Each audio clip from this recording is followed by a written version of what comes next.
That's crazy. I was introduced to marijuana at a very young age. What are you like? I was probably 10, 12. You start smoking marijuana when you're 10? Yeah. Dog right here. This is the pound. The dog pound's in the house. I love it. This is my boy Ken. Nice little setup you got. Thank you, brother. Appreciate it. You used to have a podcast, right? My wife and I did a podcast for 8 years. She still does one. She's unbelievable. She is. I love your She's wife. Super wise. She's kind of like me. She's the one that keeps me on my toes. She's like me. She's like you. It takes 3 bites to get to the good.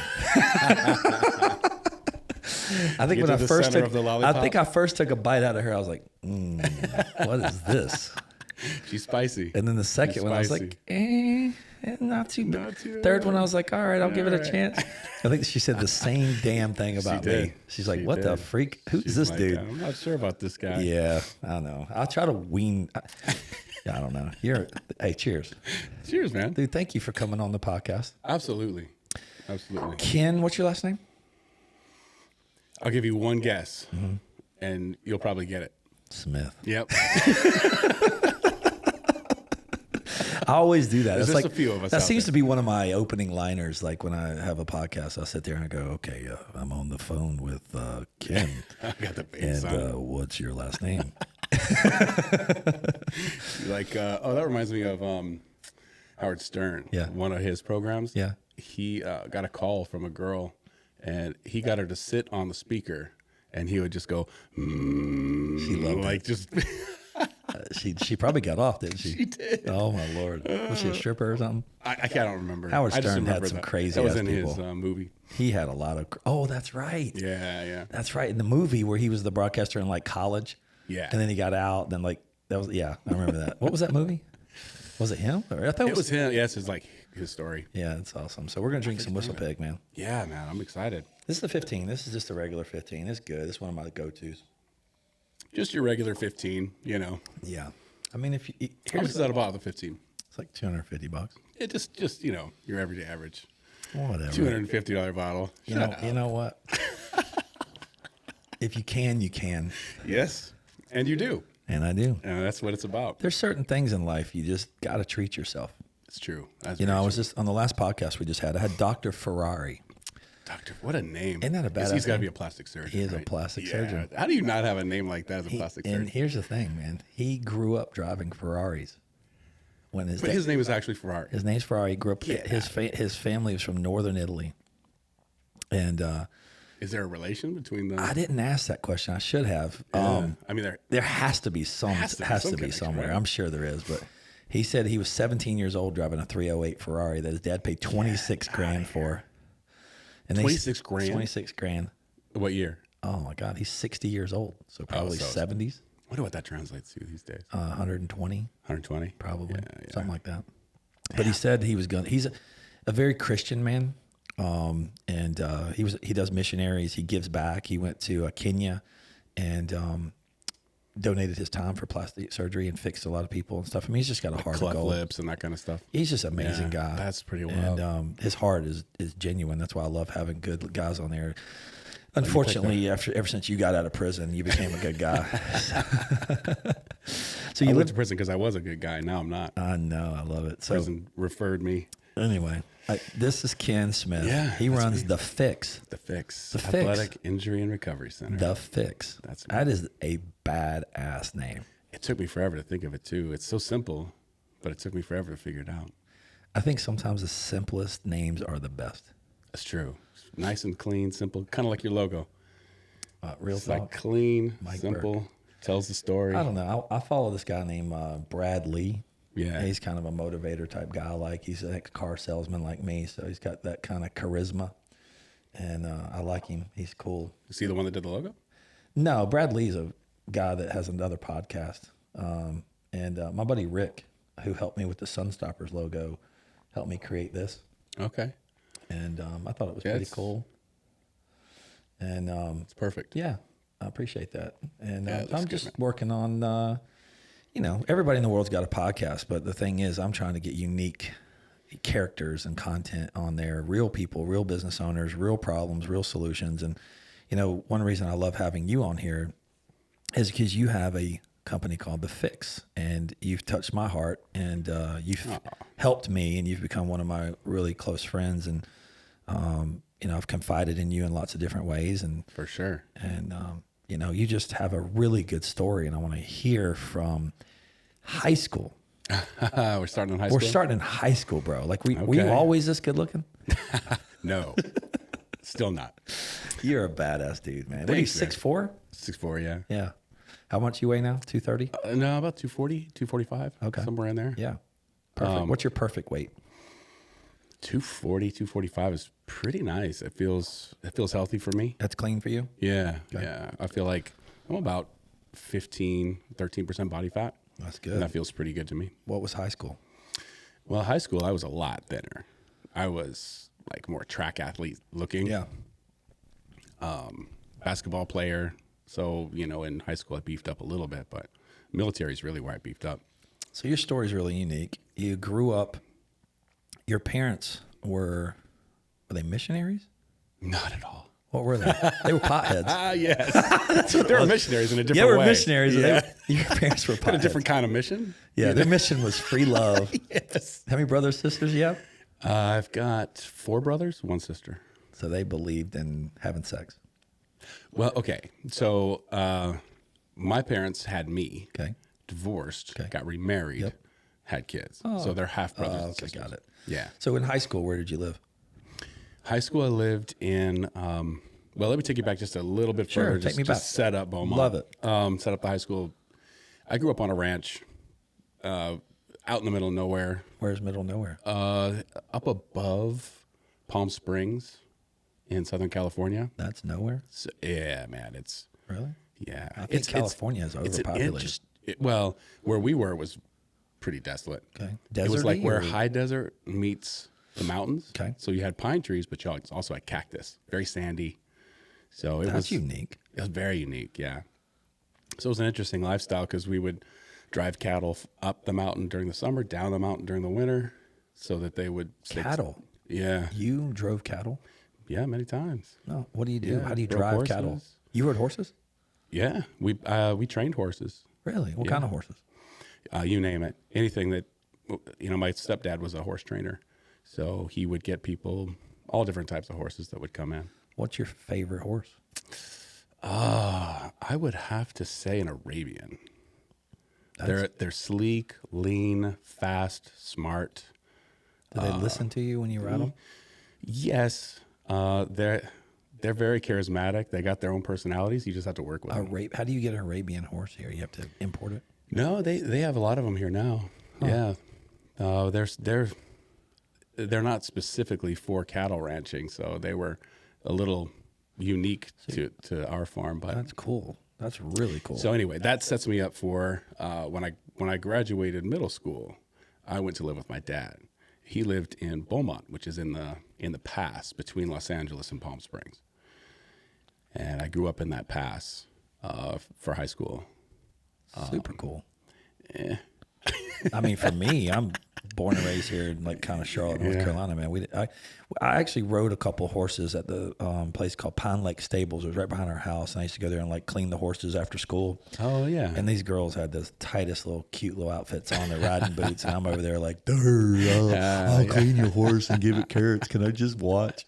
No, they were cool. They were jumping them and hanging out. I think those are called quarter horses or something. okay. Were they barrel racers or? No, they did like the little thing where they circle around and then jump like two posts. Yeah, gotcha. What is that called? Is that, Do they ride English or do they ride Western? what's the difference? English ride where their both legs are on one side. Western ride with one on either side of the horse. They rode split leg. Split. Of course, you would say that way. Oh, that's funny. Yeah, quarter horses. Yeah, so that's For sure. Western, I guess. Mm-hmm. 2 legs over. Yeah. All right. And That's called obstacle. I don't know what that's called. I have no idea. That was not our style. No. We didn't do that. Did you do any kind of competition with horses? Not at all. But we did have a lot of competitions around. They were called gymkhanas, Oh, that's cool. barrel racing, calf roping, all that kind of stuff. Sick. So, all right, when you're not doing cattle herding, is that right? Herding cattle? Sure. All right. Yeah, we'll go with that. Do you ever want to be a cowboy? Do you want to go to Texas or something? Not at all. So you played basketball in high It school. wasn't my style. I was not made up for the cowboy life. Where'd you find the love for basketball? When I moved to Beaumont and I went to high school, they had a basketball team, and I was obviously taller. The coach hit me up and said, "Hey, you want to come try out?" So I started late comparatively to a lot of people that were doing sports. You didn't play sports when you were a kid? Mm-mm. Your parents lived on, where did you live when you were little? On that ranch. On the ranch. Yeah. Wow. How many people lived on the ranch? Well, it was just, well, we were split, so it's a long story. But let's see, my grandpa, 2 uncles, aunt, mom, stepdad, 6 or 7 of us. How long's the ranch been in the family? Generations. Is it still there? The Wellman Ranch has been around. Like, we were settlers in that area, so we were the first ones to make contact with Native Americans. We set up with them a trade. We taught them how to cattle ranch, how to make a living cattle ranching. We would buy blankets and things like that from them, things that they made. So we had great ties, and a lot of Indian blood in the family too. How many generations? 6, I want to say. That's super cool that you got an ancestry history like that. It's pretty crazy. Where's your original ancestry from? Finland Finland. and Russia. Okay. A little bit of Scotland. I think there might be something Mediterranean in there. I Did you can't do the remember. Ancestry.com? I did. Did yeah. you really? Yeah. My dad, Have you done that? No, my dad did it. He sent me the Burke crest. Right. Well, it's pretty much as good as you doing it, but you don't get your mom's side of the equation. I need to probably do that. That'd be fun. Yeah. But you got to give me your DNA. I know. I wonder what that. I'm wondering that too. man, That was the conspiracy I'm serum not a me. conspiracy person, You're not? but that seems a little weird that they have your DNA, right? Doesn't that seem a little strange? I think so. I don't. Yeah. I mean, here's the thing, man. I try to worry about what I can control and not what I can't. Yeah. It's a curiosity to me. It's not a It worry. is a curiosity to me too. I'm sitting there going, okay, where's the file? There's a master file of all these DNA. Are they mixing the DNAs now? Or are they making the magical person? That's right. That's why we look so similar. We do look similar. I just don't know what I look like with facial hair. I tried the facial hair thing, man. It Didn't work for you? No. Didn't like it? No. You know, my wife won't let me shave it off. Really? I don't know. Every woman I've ever met said, shave. Yeah. Same, but except my wife. That's cool, man. She wants me to grow it out. No. Braid it. No, don't do that. No. You're too. It's not my style. You're just a clean guy. It's not my style. Yeah, I know. This is about as long as it gets right here. You just celebrated your 50th birthday. I did. That was super cool. 50 years old. I know. You're such a character. You're just a year behind me, right? 1 year. Yeah. You February just turned 12th, 49. February. Yep. I turned 50 in November, so just a little over. Yeah, not too bad. We're close, similar. Yeah. So tell me about growing up as a kid. You grew up with your parents that were hippies? My mom definitely was. Okay. My dad was too, to some extent. Yep. Yeah. Did they grow marijuana? Yes. They did. Oh yeah. I was part of the ranch. That's awesome. Did you ever get in trouble? No. Nobody ever cared? No. Nobody was ever out How many there. plants did you grow? A lot? Can you count? I don't know. There It was was a a lot. lot. Yeah. Did you sell it? They did. They did sell it. That's crazy. I was introduced to marijuana at a very young age. What are you like? I was probably 10, 12. You started smoking marijuana when you were 10? Yeah. I did. 10 years old. So you go to bed high? Sometimes. Sometimes. Your parents were like, here, smoke a blunt. No, they didn't want me to smoke it, but it was so readily available. How do you not? You know, my mom was very clear about it, though. She said, this is something that our family does that a lot of families don't understand. So you have to be very careful about who you tell. And it wasn't like to keep me quiet. It was more just understand what this is. It comes right? consequences. It comes with consequences. Yeah. Exactly. If you tell people, it's going to open doors of explanation that you may not want. Exactly. Right. So, Did you like the way it made you feel? well, the first time I smoked it, I don't think I felt anything. Yeah. At least I wasn't aware of the changes. I noticed I started looking at my universe map on the wall a little intensely, right? But I didn't realize what the effects really were. Yeah. I think the first time I ever smoked pot was in college. And I'm such a control freak. Oh, yeah. I'm super in control of life, me, my body, my mind, and I didn't like it at all. I started spinning. I can see that. And I was like, man, this is not for me. That's too much. That's too I smoked too much. Yeah, that's too much. I didn't know. When you don't know, you don't know. And your friends are trying to get you fucked up. Like they're trying to. They're like, oh, Mike is Mr. Boy Scout over here and barely drinks. And we got to hey, guys, get him together. And we'll get him screwed up. And I'm over here tripping and worried, panicking, having panic attacks and anxiety. That's not good. I tripped, I think, the first time a little too much. That's no fun. That'll definitely ruin it for you if you go through an experience like that, for sure. I think in Vegas, I had some chocolates that some of my friends at SEMA gave me, and they're like, oh, hey, it's only 5 milligrams. It was like 25 milligrams. I went to bed, like, literally thought the whole world was going to kill me. And that's pretty bad when you're like... Yeah, couldn't move. Like, I literally tried to move my arm, and it was like, can't move. Like, my arm I had an weighed... experience like that once. Really? But it was... I did a dab. Have you heard of dabs? You want to hear my dabs? I want to hear your dab story, and I'll tell you mine. Because mine's going to be... Is it dab or dab? I don't... Dab? Is it dab? I think guess. It's dab. I think it's dab. I don't know. And my brother gave me a dab. He was like, yeah, this is That's no the problem. pen thing with like the wax. No, this was like the straight wax. That we smoked the it straight wax. out of a bowl. Okay, but they have it now where the wax is in a cartridge. I know. Yeah. I don't know type. if that's the best thing in the world, man. It's. So tell me about your experience on that. This is funny. So I took a hit. It was a pretty decent hit, and everybody was like, leaned back a little bit, like, oh, they gave you the old shit look. Yeah, and I was like, oh, what the hell did I just do?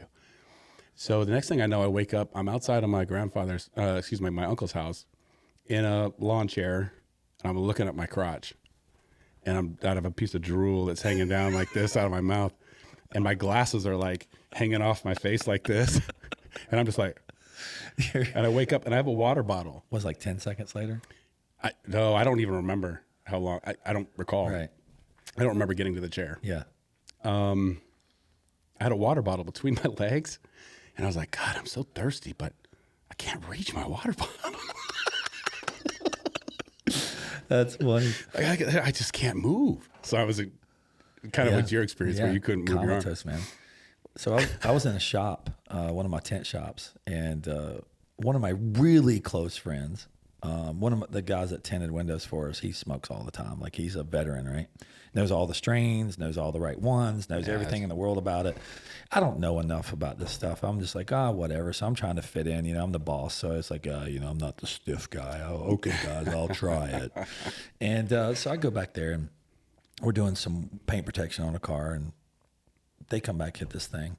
It's like 5 o'clock, and closing time, I guess. There's not many customers coming back in. So I'm like, all right, whatever.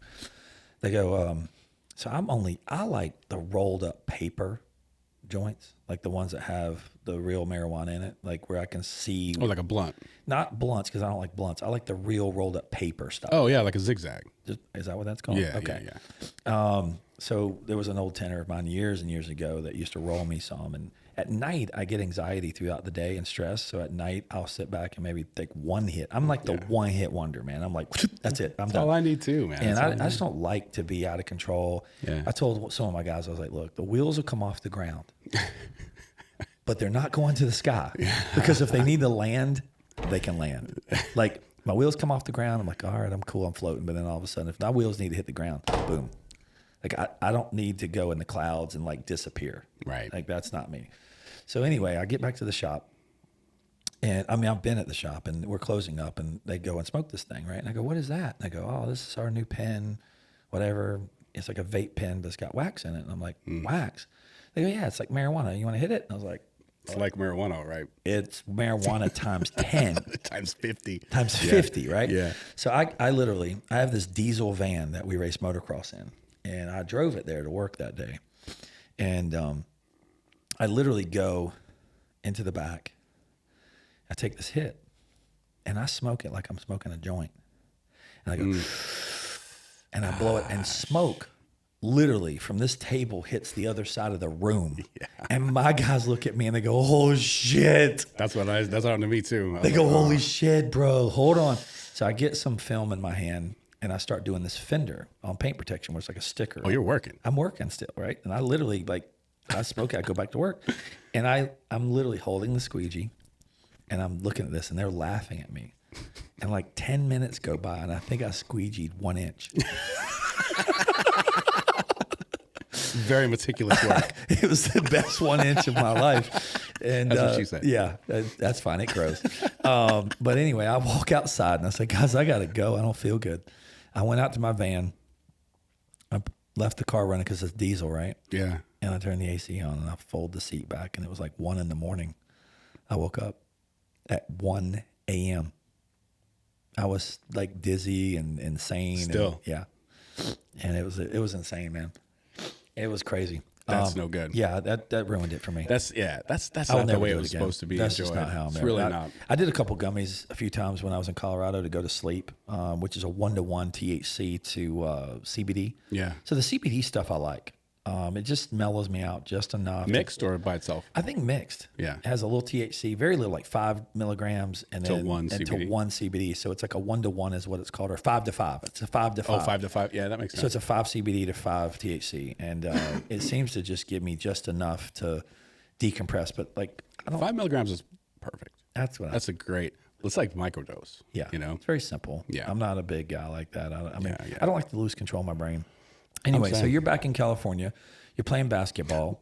Go ahead. No, you go ahead. I was going to ask you a question. Yeah. I don't know why you were saying like you let a diesel run. Why do you let a diesel run? Diesel engines, when they run idle, and they don't really use up any of the same as a gasoline. So if you see when you go to like a truck stop, They got the trucks running. Yeah, I was they're curious running, about that. they're running. They're diesel, so they idle. On a diesel motor, you can do that for days and hours. You sit there and just But why do you keep it running? Why not turn it off? AC. Oh.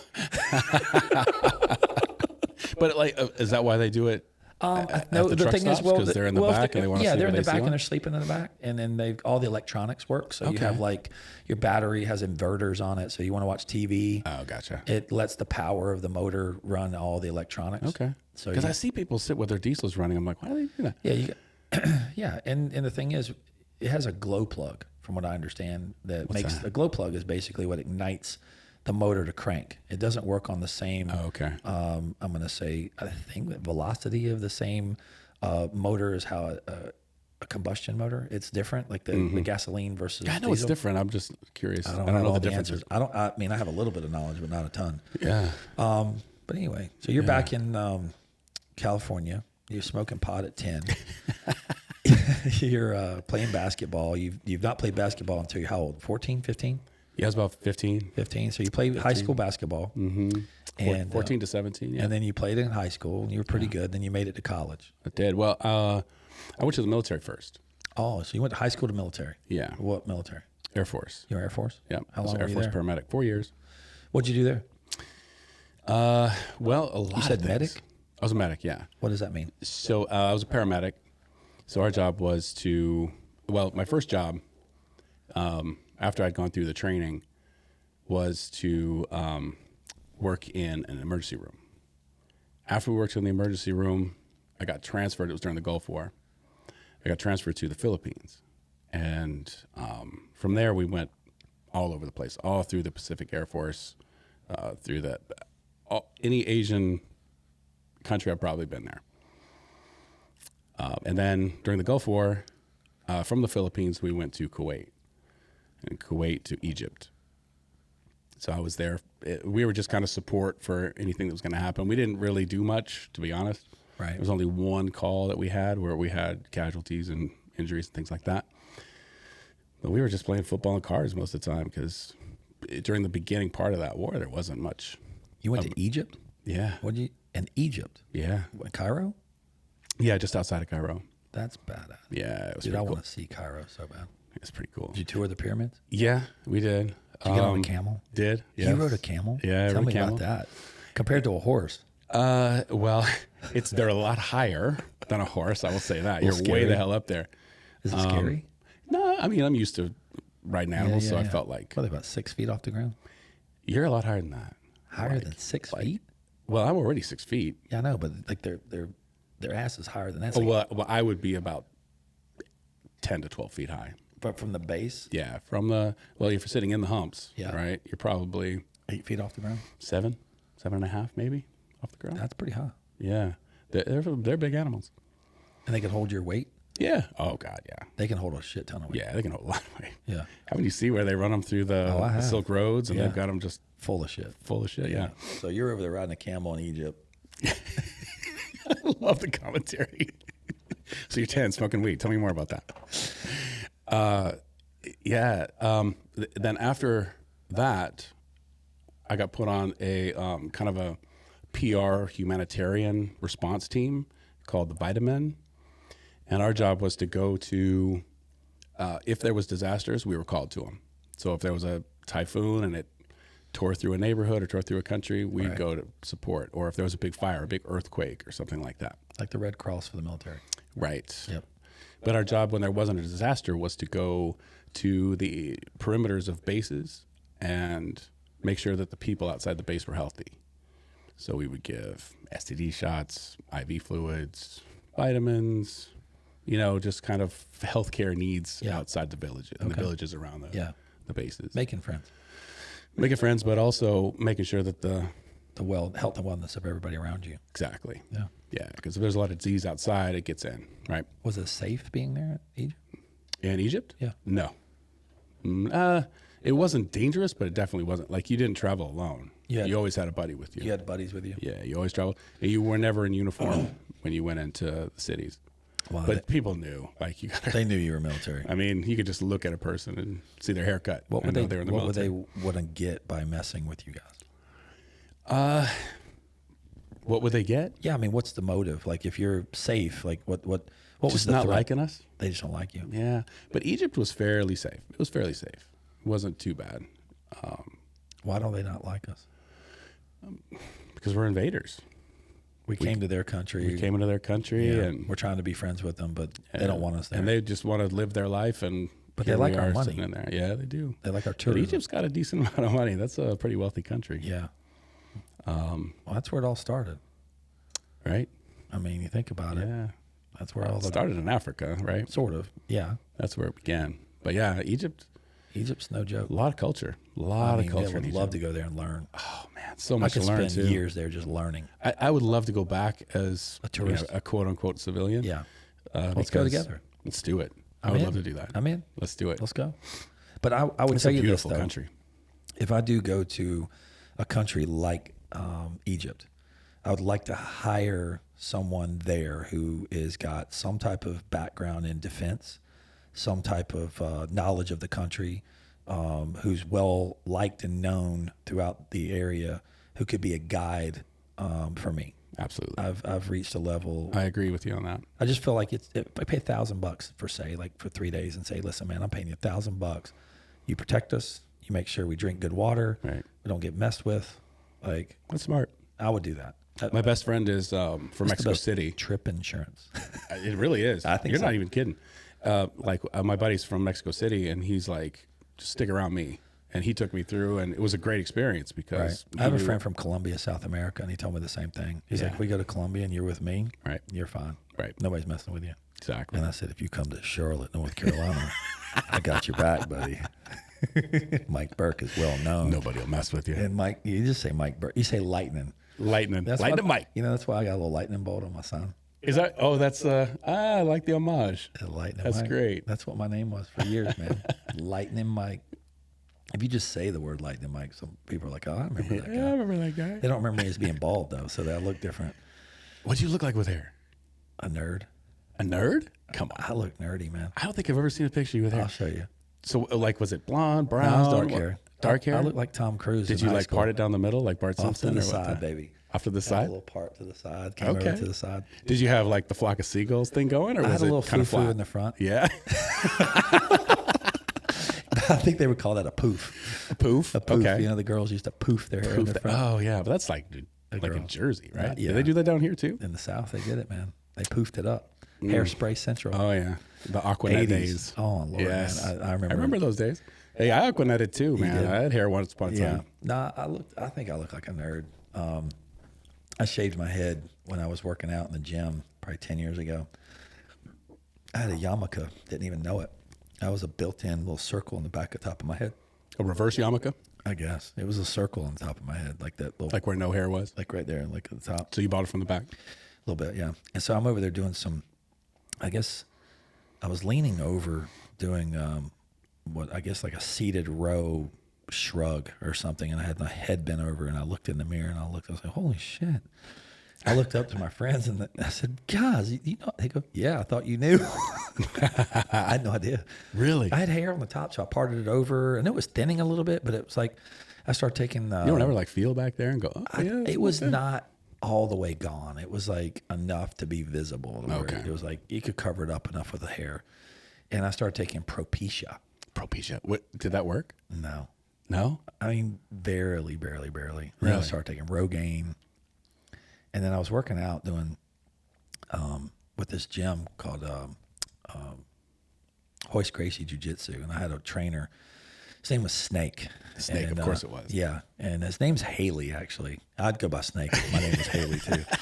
But he's super cool, dude. He's a good friend I've known for years. He's Jimmy Buffett's personal bodyguard. Really? Yep. Snake. He still is today. Yep. And he's a black belt in jiu-jitsu under Hoist Gracie. I've been training with him since freaking, I don't know, outside of high school, I guess, in the gym. And then we would box and do mixed martial arts and jiu-jitsu. And I never did the belt thing. I didn't really care about belts. So I'd just go to the gym, then I'd come back, and then I'd disappear, and I'd come back. And he'd always say, oh, you're a white belt. And I'd go, no problem. I don't care. I mean, listen, I don't care. I was just there to learn and train and have fun. But what was your reasoning? Just to have fun? Camaraderie, man. Camaraderie, yeah. Yeah, I missed the sports thing growing up. I missed having a team of people. I love pushing my body to the limits. Mm-hmm. And I love, I came home and I used to get an Epsom salt bath every night. And my spouse would look over at me and she goes, why are you doing this? I go, I don't know.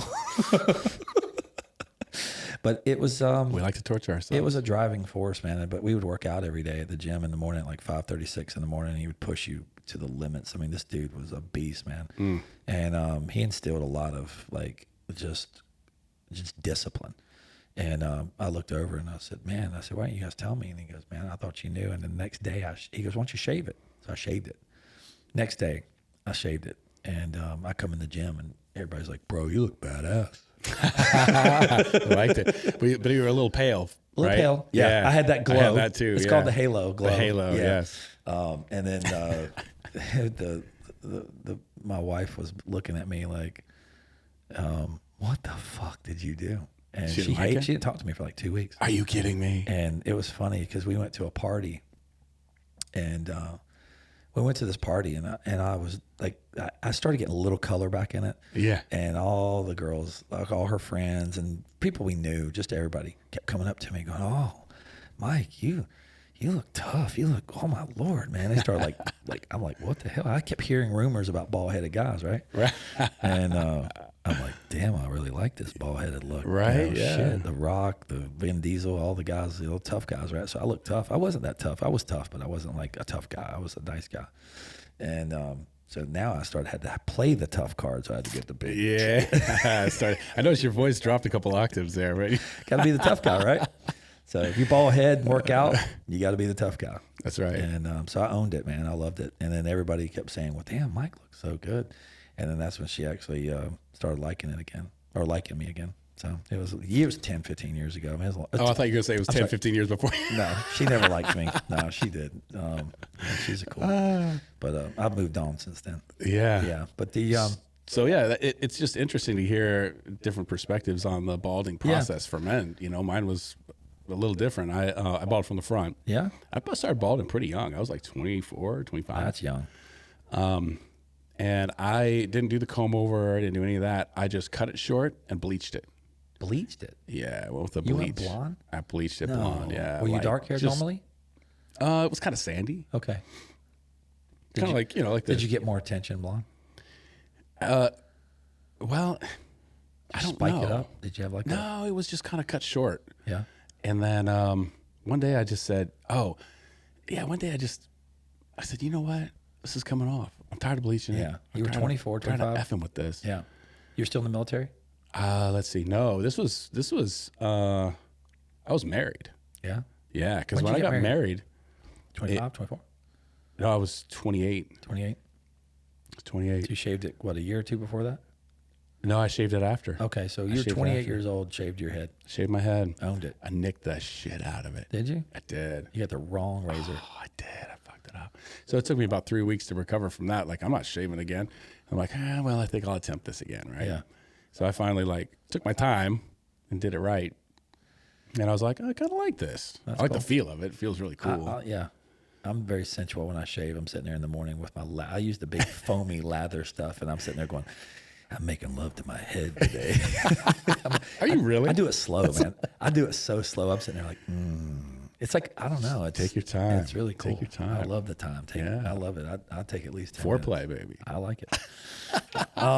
So anyway, you're out of the military. Then you go. One other story about in the military. Yeah. This is probably the wildest thing that ever happened to me in my life. The wildest thing. Wildest thing. Yeah. We were coming back. Where are we coming back from? We were coming back from Korea, and we were on our way back, and we get communication that when we land, we've got to go directly to the hospital and help them evacuate. We don't get a reason why. They just say, as soon as you land, From Korea? book it to the hospital. Once we get to the Philippines, that was our base. So we get to the Philippines, drop off. I'm on my way to the hospital. They start saying, pack up. This is when the records were still paper, right? Yeah. Pack up records, pack up people, put them on buses. We're going to Subic Bay, which was the naval base about 45 miles away, 50 miles away. They're like, we're evacuating the base. Everybody's leaving. What in the hell is going on? There's a volcano that's about to erupt, and it's about 15 miles from here. And the lava is going to flow right down through the base. Like, this is the direction it's going to come. Shit. Yeah, You got to see a volcano erupt? I did. That's badass. I did. Were you scared? Yeah, Were you really? a little Did you bit. get the big cloud of smoke? Did it go boom? For Did sure. you As a feel matter it? of fact, my buddy who was in the car with me on the ride down, because I had a car on base. Yeah. So we packed up my car. Like, we packed the hospital, got that all done, went to our rooms, packed up everything there, put whatever we could in our car, little car. And we took off for Subic Bay with the convoy. He had one of the first video cameras that I'd ever seen. So VHS. he had that's the Big one The that goes big on your one was like like this. It's like hold on your arm. It was about like this. Like, it was a fairly big one. I don't even have to hold it on your arm, but it was pretty big. And we're traveling down, and we feel the ground shaking. We're like, holy shit, this is happening. Sure enough, blows up. He's like filming this, Could right? you see it? Yeah. We can see this big, huge mushroom cloud come up over What the was the mountain. name of the volcano? Do you remember? Mount Pinatubo. I'll never forget that name. Mount Pinatubo. Pinatubo. And it wasn't discovered by any scientist or anything like that was going to explode.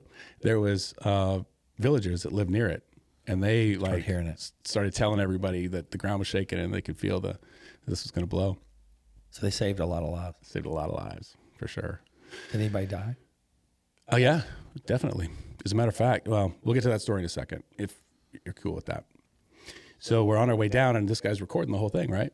Eddie Danzy, one of my best friends on the base.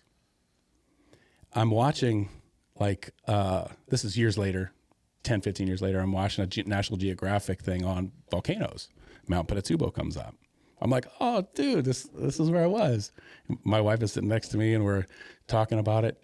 His footage shows up on the goddamn documentary. I was like, that fucker sold it. He sold the So I footage. found him. I finally How found him. much did he sell it for? Do you remember? Well, I finally got in contact with him because we lost contact. Okay. He wasn't on Facebook. I didn't know where that. I knew he was from Jersey. That's all I knew. Yeah. So I finally found him, and I was like, dude, I just saw that Mount Pinatubo documentary, and your stuff was on there. He's like, yeah, they gave me $50,000 for it. I was like, what? They gave me $50,000 for that footage? Yep, $50,000 for that footage. That's why everybody has an iPhone and videos everything. Yeah, right. And it's live within 10 seconds. Right. Or it's actually live now. Like, that's crazy. It's crazy. That is crazy. But yeah, he sold that footage. That's awesome. Anyway, so we get to Subic Bay. Everybody's sleeping in like the dormitories, in the gyms, in Everybody's other everywhere. people's It's like a homes, in the hurricane just grocery came. store, wherever they could find a place, right? Well, that night, the volcano was so strong that it created its own weather system, created its own typhoon. And it got black as night about 3 p.m., just pitch black. And all of a sudden, all this rain started coming down, but it wasn't just water. It was like wet cement. It's like mud. Yeah. Yeah. And it would stick to you like, it was like cement. And it would stick to everything. It was super heavy. And it started collapsing buildings. There was like 124 earthquakes in 24 hours. It was a crazy experience. So we're staying in this little hotel off base because the base was full, right? We were one of the last ones to leave the base, so we didn't have any place to stay. We stayed in this little, I think they called it a travel lodge, but it wasn't connected to travel lodge, Had right? a roof, that was it. And so we were like, fuck, let's just drink, right? So we started drinking. I felt the room spin, and I was like, man, I drank a lot more than I thought I did. No, it was an earthquake, and it just shook the place. I could feel the roof was about to come down on us. Like, this is not the most sturdy building. Did you get out of there? We packed all our shit. We ran for the base. Electricity goes out. It's pitch fucking black. This is about 9 o'clock at night now. So we're like, I know the base is down this road, but there's ash coming down. You can't see shit. And we're carrying like 120 pounds on our backs, right? And we got this little umbrella. The umbrella's worthless. So we're just like pulling our hats down and going. So we finally see the lights that are running the generators that run the lights for the base. We make it to the base, and we go to what's called the NCO Club, which is kind of like the non-commissioned dance hall, right? Like club. Right. So from there, the next morning, we get calls to go out. Like, there's somebody stuck over here, this person, this. You're the medic. Right. So we set up camp inside the NCO Club, and we would have to trek it. It was so bad, like so knocked down. All the trees were in the road. There was about 1.5 feet of ash just everywhere. So we didn't have any vehicle. We just hoof it, right? So we got called to the school. This is a hard story to tell, actually. We get to the school, and everybody's standing outside of the school and kind of looking down at their shoes and frantic. We're here. What do we do? Well, we've kind of pulled everybody that could be pulled out of the building. We're not sure. This woman's screaming, crying. Her 2 kids are in there. So we go in to see if we can find these 2 kids, and they'd been decapitated. Oh, man. Well, in their sleep. The roof fell in on them, and the beam came down, right? At least it was quick. But I can still see the expressions on their face. Oh, man. Like, you walk in there, and it's like, wow, right? How young were they? 15, 10. Okay. One was about 15. The other one was maybe 10, 12. Young, too young to lose their lives. Yeah, I agree. I don't mean to get down. No, it took us way down. But listen, it happens. Life is what made you who you are today. For sure. All these definitely experiences that, I consider trauma in life is what builds strength. It can.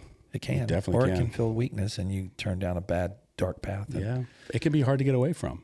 There's a lot of my buddies that came back still haven't come back from stuff. They're just. I wasn't much of a combat right. person, but there was plenty of my friends that were. I kept hearing when I was very young about the Vietnam War, about guys coming back with mental issues and drinking and party. And I'm like, I'm sitting there probably 14, 13. And well, what the hell's wrong with these people? Like, you don't know. You're a kid going, man, you just served your country. You just were able to fight and you came back. Be happy you came back. Right. Like, be thankful you're here. I know. Be thankful you're here to drink beer. You're having sex. You have a house over your head. If you're homeless, at least you're alive. Right. You served your country and half your friends died. I think a lot of them would feel better if they were dead. I know. I've heard that. Yeah. Why? Because they lost their friends and they saw things they would never see again? I think a lot of us feel guilty that we lived and my friends didn't. Is that what it is, you think? I think so. I mean, everybody's got their own story, Sure, but that makes sense. I mean, it totally makes sense. I think a lot of people feel guilty that I made it. I made it. They didn't. Right, why me? Right. Like if you had a family of 4 and you have 2 seconds to make a decision. Do you grab the dog? Do you grab your son? Do you grab your daughter? Right. Your wife? Who do you save, right? Who do you save? You have one. Right. You can pick one. Right. So it's a similar situation. But I've heard from coaches and people in life that says you've got to save yourself if you ever want to save anybody else. Well, that's definitely true. So I've heard that. I don't know if like in a situation where it's like, okay, if you don't save yourself, you can't save anyone else. Well, everybody has a different situation Sure. that I get it. That kind of fire. they lost people or whatever it might be, right? Sure. Friendly fire. Right. So there's people that have heat exhaustion. Yeah. You know, all different types. So everybody's got their own trauma, and it's very unique to that person. So if you met one person with combat PTSD, you've met one person. Right. Everybody processes it differently. Yep. Everybody has a different way of exploring how they recover from that. Yep. And it takes some true professionals to help with that. Oh, I'm sure. For sure. Absolutely. But the problem is we lean on Vicodin and Other drugs, to get other you through it. things to get people through Supplement these it. things as Yeah. far as a Western society in the medical field. The medical field says, here's the drugs, try it. Exactly. Do we need We're to- getting better at it, but we could get way better. What do you think one therapy would be for you? Like if you were to coach people that came back and said, hey, what would you try to do? Well, like I said, everybody processes differently. There's equine centers that, they have people come out and touch the horses, work with the horses. That's very therapeutic. Some people, it's art. Yeah. One of my buddies does, he makes cartoon characters and superheroes and stuff like that out of clay and sells them on eBay. That's his therapy. So everybody's got a different way of going about it. So you started playing basketball and you played in high school and you played after the military, you came back. I did. And then you started playing basketball again? I played intramural in the military. Yep. So I played, on a tour Sure. through the Pacific Air Force. So I got a lot of experience there. It's kind of like playing overseas. Sure. But on a B level, right? AAA. And then when I got back, when I came, my last base in the military was in Northern California. Met a girl, moved to Oregon with her. That's where she was from. And did the working thing. And then I thought, you know what? I want to go to college. I'm going to apply for this to play basketball and get scholarshiped. Because I had my GI Bill and I had money from everything I lost in the volcano. So I was like, well, that pays for a lot of my tuition, but I still need some help. So I walked on to Oregon State and played there. Oregon State College. Yeah. Played 2 years there. And that was an awesome experience. It was a lot of fun. It's the closest thing to a rock star I'll ever be. Oh, the fans yelling, screaming, cheering on. Yeah. How many points? You're walking around campus and you're like, oh. What's the most points you scored in a game? In high school, I wasn't a big scorer. I wasn't the You scorer. were the defender? My role was Set picks? get underneath, Get rebounds. beat people up, Okay. get rebounds. You were the Dennis Rodman. Yeah. Yeah. So I think my highest was 17, 18. When I played basketball, I always considered myself Charles Barkley. I can see that. Yeah. You got to have a big butt to play I like was that. a big butt. You got to have that big butt to play like that. I would Yeah. out rebound 6'6" guys, man. I was 6'2", and I You just push them out of the way. It's leverage. That's leverage. Yeah. Yep. 'Cause Yeah. they were little, man. They were fragile. These guys 6'8", 6'6". They were sticks. Absolutely. It's bully ball, man. It's bully ball. So yeah, I had sharp elbows and a big butt. So that was that's what I did for the I team. love it. So take me out of college. What'd you do after college? After college, I moved back home. Wasn't really sure what I wanted to do, to be honest. Like, you I get had a hurt degree myself in the military, hurt my back. Oh, did you? And I was looking for some healing in that regard, and the VA was horrible. I didn't get any help from But them. in college, you didn't get a lot of therapy for your back? Yeah, we did, but it wasn't really bothering me as much then. It started hurting me after I stopped, which is ironic The enough. more activity that you had, the flexibility, better it was. stretching, Yeah. and then you stopped, and then the back started hurting. Yeah. So I finally went to this guy, and I thought he was a physical therapist, but it turns out he wasn't. And he started doing this stuff to me, and I'm like, wow, this is some weird stuff. I don't understand, but I felt way better afterwards. Right. So I started asking him, what is it that you do? Like, what do you call it? He says it's called Rolfing. Rolfing. Rolfing. Rolfing. Yeah. That's crazy. I've never heard that term before. Well, it's named after a woman named Ida Rolf who developed the work. Okay. And she was a biochemist, scientist type. Studied yoga in Germany and, did a bunch of different things. And she started looking at this stuff called connective tissue, fascia, in the body. And she started mapping it with her hands and going, oh, well, if we loosen this up, this loosens up. If you loosen this up, this loosens up. She started developing a system of pulleys and levers in the body to realign people. That's fascinating. And was she cutting edge at the time? Yeah, but she was a female in a male-driven business. I get it. So she wasn't taken seriously. So she had to live in the outskirts. So she was at the Esalen Center, which is a very alternative place in the 60s and 70s in California. And they had the human development movement, which was huge. And so I started studying with this guy. I went to school from a school that he had gone to. And I started learning the craft, and that's how I got into bodywork. Was trying to heal myself. Right. And then found a way to heal others. I think that's a similar story. A lot of people, like I've met chiropractors Yeah. that have said they've become chiropractors because they were hurt. Yeah. You know, Many people in the healing arts are they know what it's in like. search of their own journey. Yeah. And they know the kind of pain that people are going through. Yeah. Like they have a lot of empathy. Have some empathy for it. Yeah, exactly. And so you've got that going on. Yeah. So you, when did you actually start doing body work? 21 years ago, June. In California. June will be 21 years ago. And where was that in California? Yeah, it was in California. What part? Are you aware of Irvine? Yeah, I've heard of Irvine. Yeah. It's kind of like you have Silicon Valley. Yep. It's like a miniature Silicon Valley. Okay. Very tech, medical oriented, near Newport Where was Beach. your first job? Where? It was actually at a spa. Okay. It was at a 5-star hotel. 5-star hotel. Mm-hmm. So you weren't dealing with the wings. No, but I was fresh out of school, and usually this place didn't hire people fresh out of school. They just You had military background, your resume. no, they just needed somebody, I guess. I don't know. Hey, I don't know what the reason was. Opportunities happen. Right. So How long did you work there? about a year. Okay. It wasn't my style. Wasn't my style. So I wasn't you a weren't really therapeutic. fluff You were, guy. Yeah, you were just, like, hey, you want to? I wanted to do something with athletes. I wanted to be more like therapeutic. Yeah, right. So I'm like, you know what? Maybe I'll do. And one of the guys that came in was like, I'm not down here very much, but I live over in this city. Would you come to my house and give me a massage there?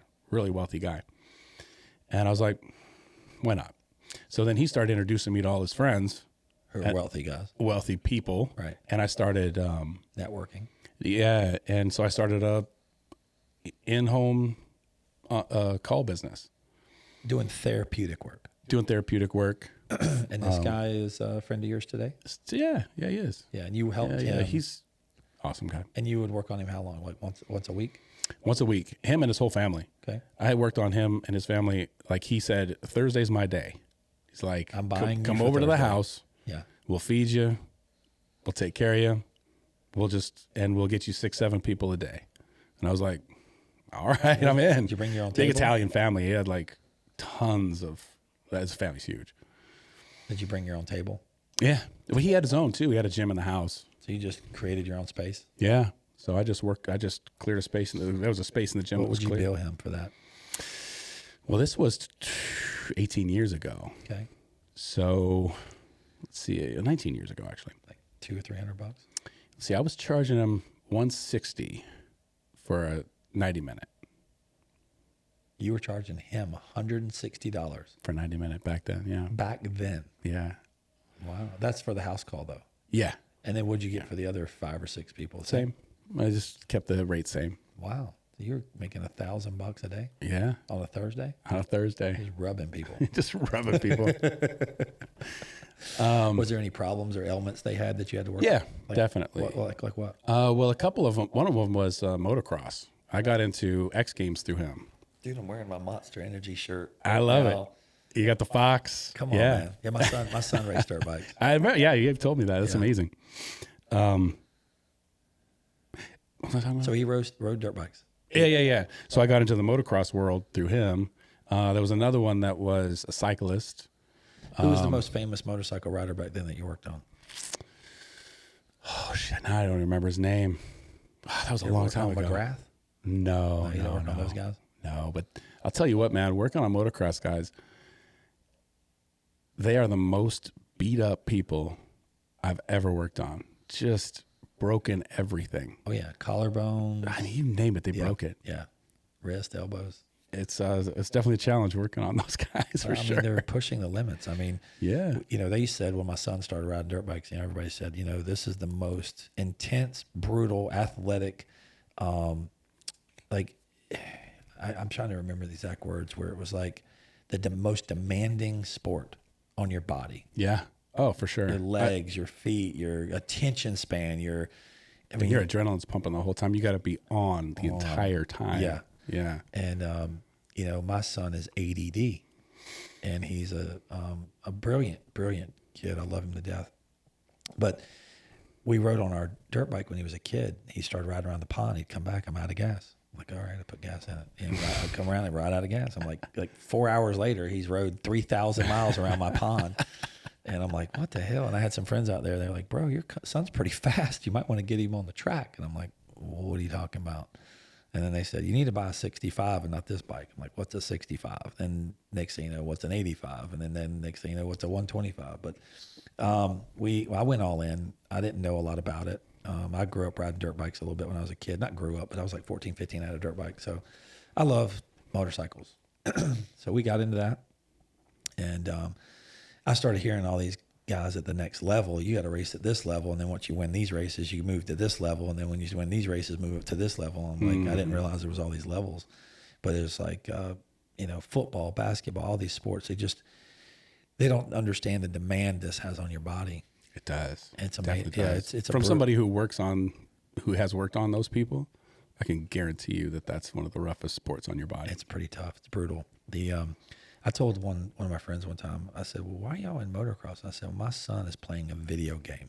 Think about it. When you're ADD, okay, and you're on the track and it's on the line where all these bikes are like racing for like the start. Right. And tight quarters. My son was a very good starter because his reaction time was very good. His intensity was very good. And he would just fade because he didn't train as hard as some of the other kids. So he'd get out front. And then by the end of the race, he'd be like fifth or sixth. It's like, I think he had the adrenaline drop where it was like, I get fast and go like the first lap and lead. And then it'd be the second lap, he'd be in second, and the third would be third. And then like the fourth. We're like, all right, guys, we're racing 5 laps, right? Okay, so we're finished. If it was 10 laps, he'd be 10th. But no, he ended up being a really good rider, and he made it to like the top of the food chain in riding, and he rode around a lot of good guys that are actually professionals today. Yeah, and they're all good friends. That's a cool experience. It's like a whole new world of people, and they're the most beautiful people. They'll help you, give you bikes, parts. I mean, people will help each other there. Oh, yeah. It was a real good community. But I used to say is ADD, he's playing a video game. It's brake, gas, turn, left, jump, boom. Right. I mean, you're multitasking 6 things at one time. For sure. I try to ride a little bit. I'm decent, but it wasn't for me. I can do it, but I'm like brake, gas. I forgot the turn part a few times. You're the original Nintendo. Yeah, I'm Nintendo. I'm like, no, there's Xbox 5 and you got 15 different things. And you're like, what the fuck do I do with this controller? I know my youngest son's a gamer. He plays a lot of stuff. I went in there one time and I think I screwed him up yelling at him one day. And you were telling me about that. It's like, whatever. And, but man, he was playing this stuff and I tried to watch and I was getting motion sickness just watching him. I mean, you got to be in it. It's insane to not get motion sickness. Yeah, it was like if you're watching it from a distance, it does. Me, man. It's not for me. I can't watch 3D movies either. Oh, really? I'm just not into that. That just doesn't work for you. So you started doing body work and met some very wealthy people, making $1,000 on a Thursday, and you were what, 28, 9? 20. I was 30. 30. So you're doing well for yourself. What was the name of your business then? I was called the Body Architects. The Body Architect. You work by yourself? Yeah. There was nobody. You were your own brand, your own thing. My own brand, did my own thing. I didn't really entrepreneur that one. How many clients did you see a week, you think? Well, I was traveling, so I could see maybe 5 or 6 a day, but I was working long hours. You were hustling. I was hustling, for sure. Did you bank a lot of money? For sure. Yeah. Yeah. And with that money, I started a business with an acupuncturist where and I kept the Body Architect's name. Where he would do the internal medicine and I would do the physical medicine. So he would do all the needles and functional medicine stuff, and I would do where I kind of use the Rolfing method to put everybody back into alignment and make sure their fascia was supple and open, Did right? people see a difference with you doing that? Oh yeah, definitely. It's a great combination. Rolfing and acupuncture is a nice combo. Did you do regular massage too, or did you just? I did some, yeah. Did you just focus on the No, I Rolfing? did some. I was taking. There's something in the Rolf world called the 10 series, where you do 10 sessions, and they all kind of stack on top of each other. That was the system that she developed. Like a breakdown. Yeah, so you're like getting people grounded, getting people breathing, getting the hips open, getting the shoulders working, getting the arms free, right? So they all kind of tied together.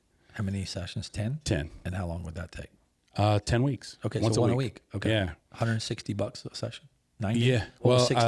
I actually lowered my price because I wasn't traveling. Okay. This was in a clinic. Okay. So I was able to How much you charge lower my them? price. I was $145 for 90 minutes. And this was 18 years ago? Yeah. People are paying up. It's California, man. People pay a lot for California, shit out way more expensive than out here. there. Yeah. Way more. Way more expensive. Yeah, you'd be charging $300 an hour over there now. Right. More than Yeah. likely. Did you Yeah. have crystals or any of that kind of stuff? I didn't do that, no.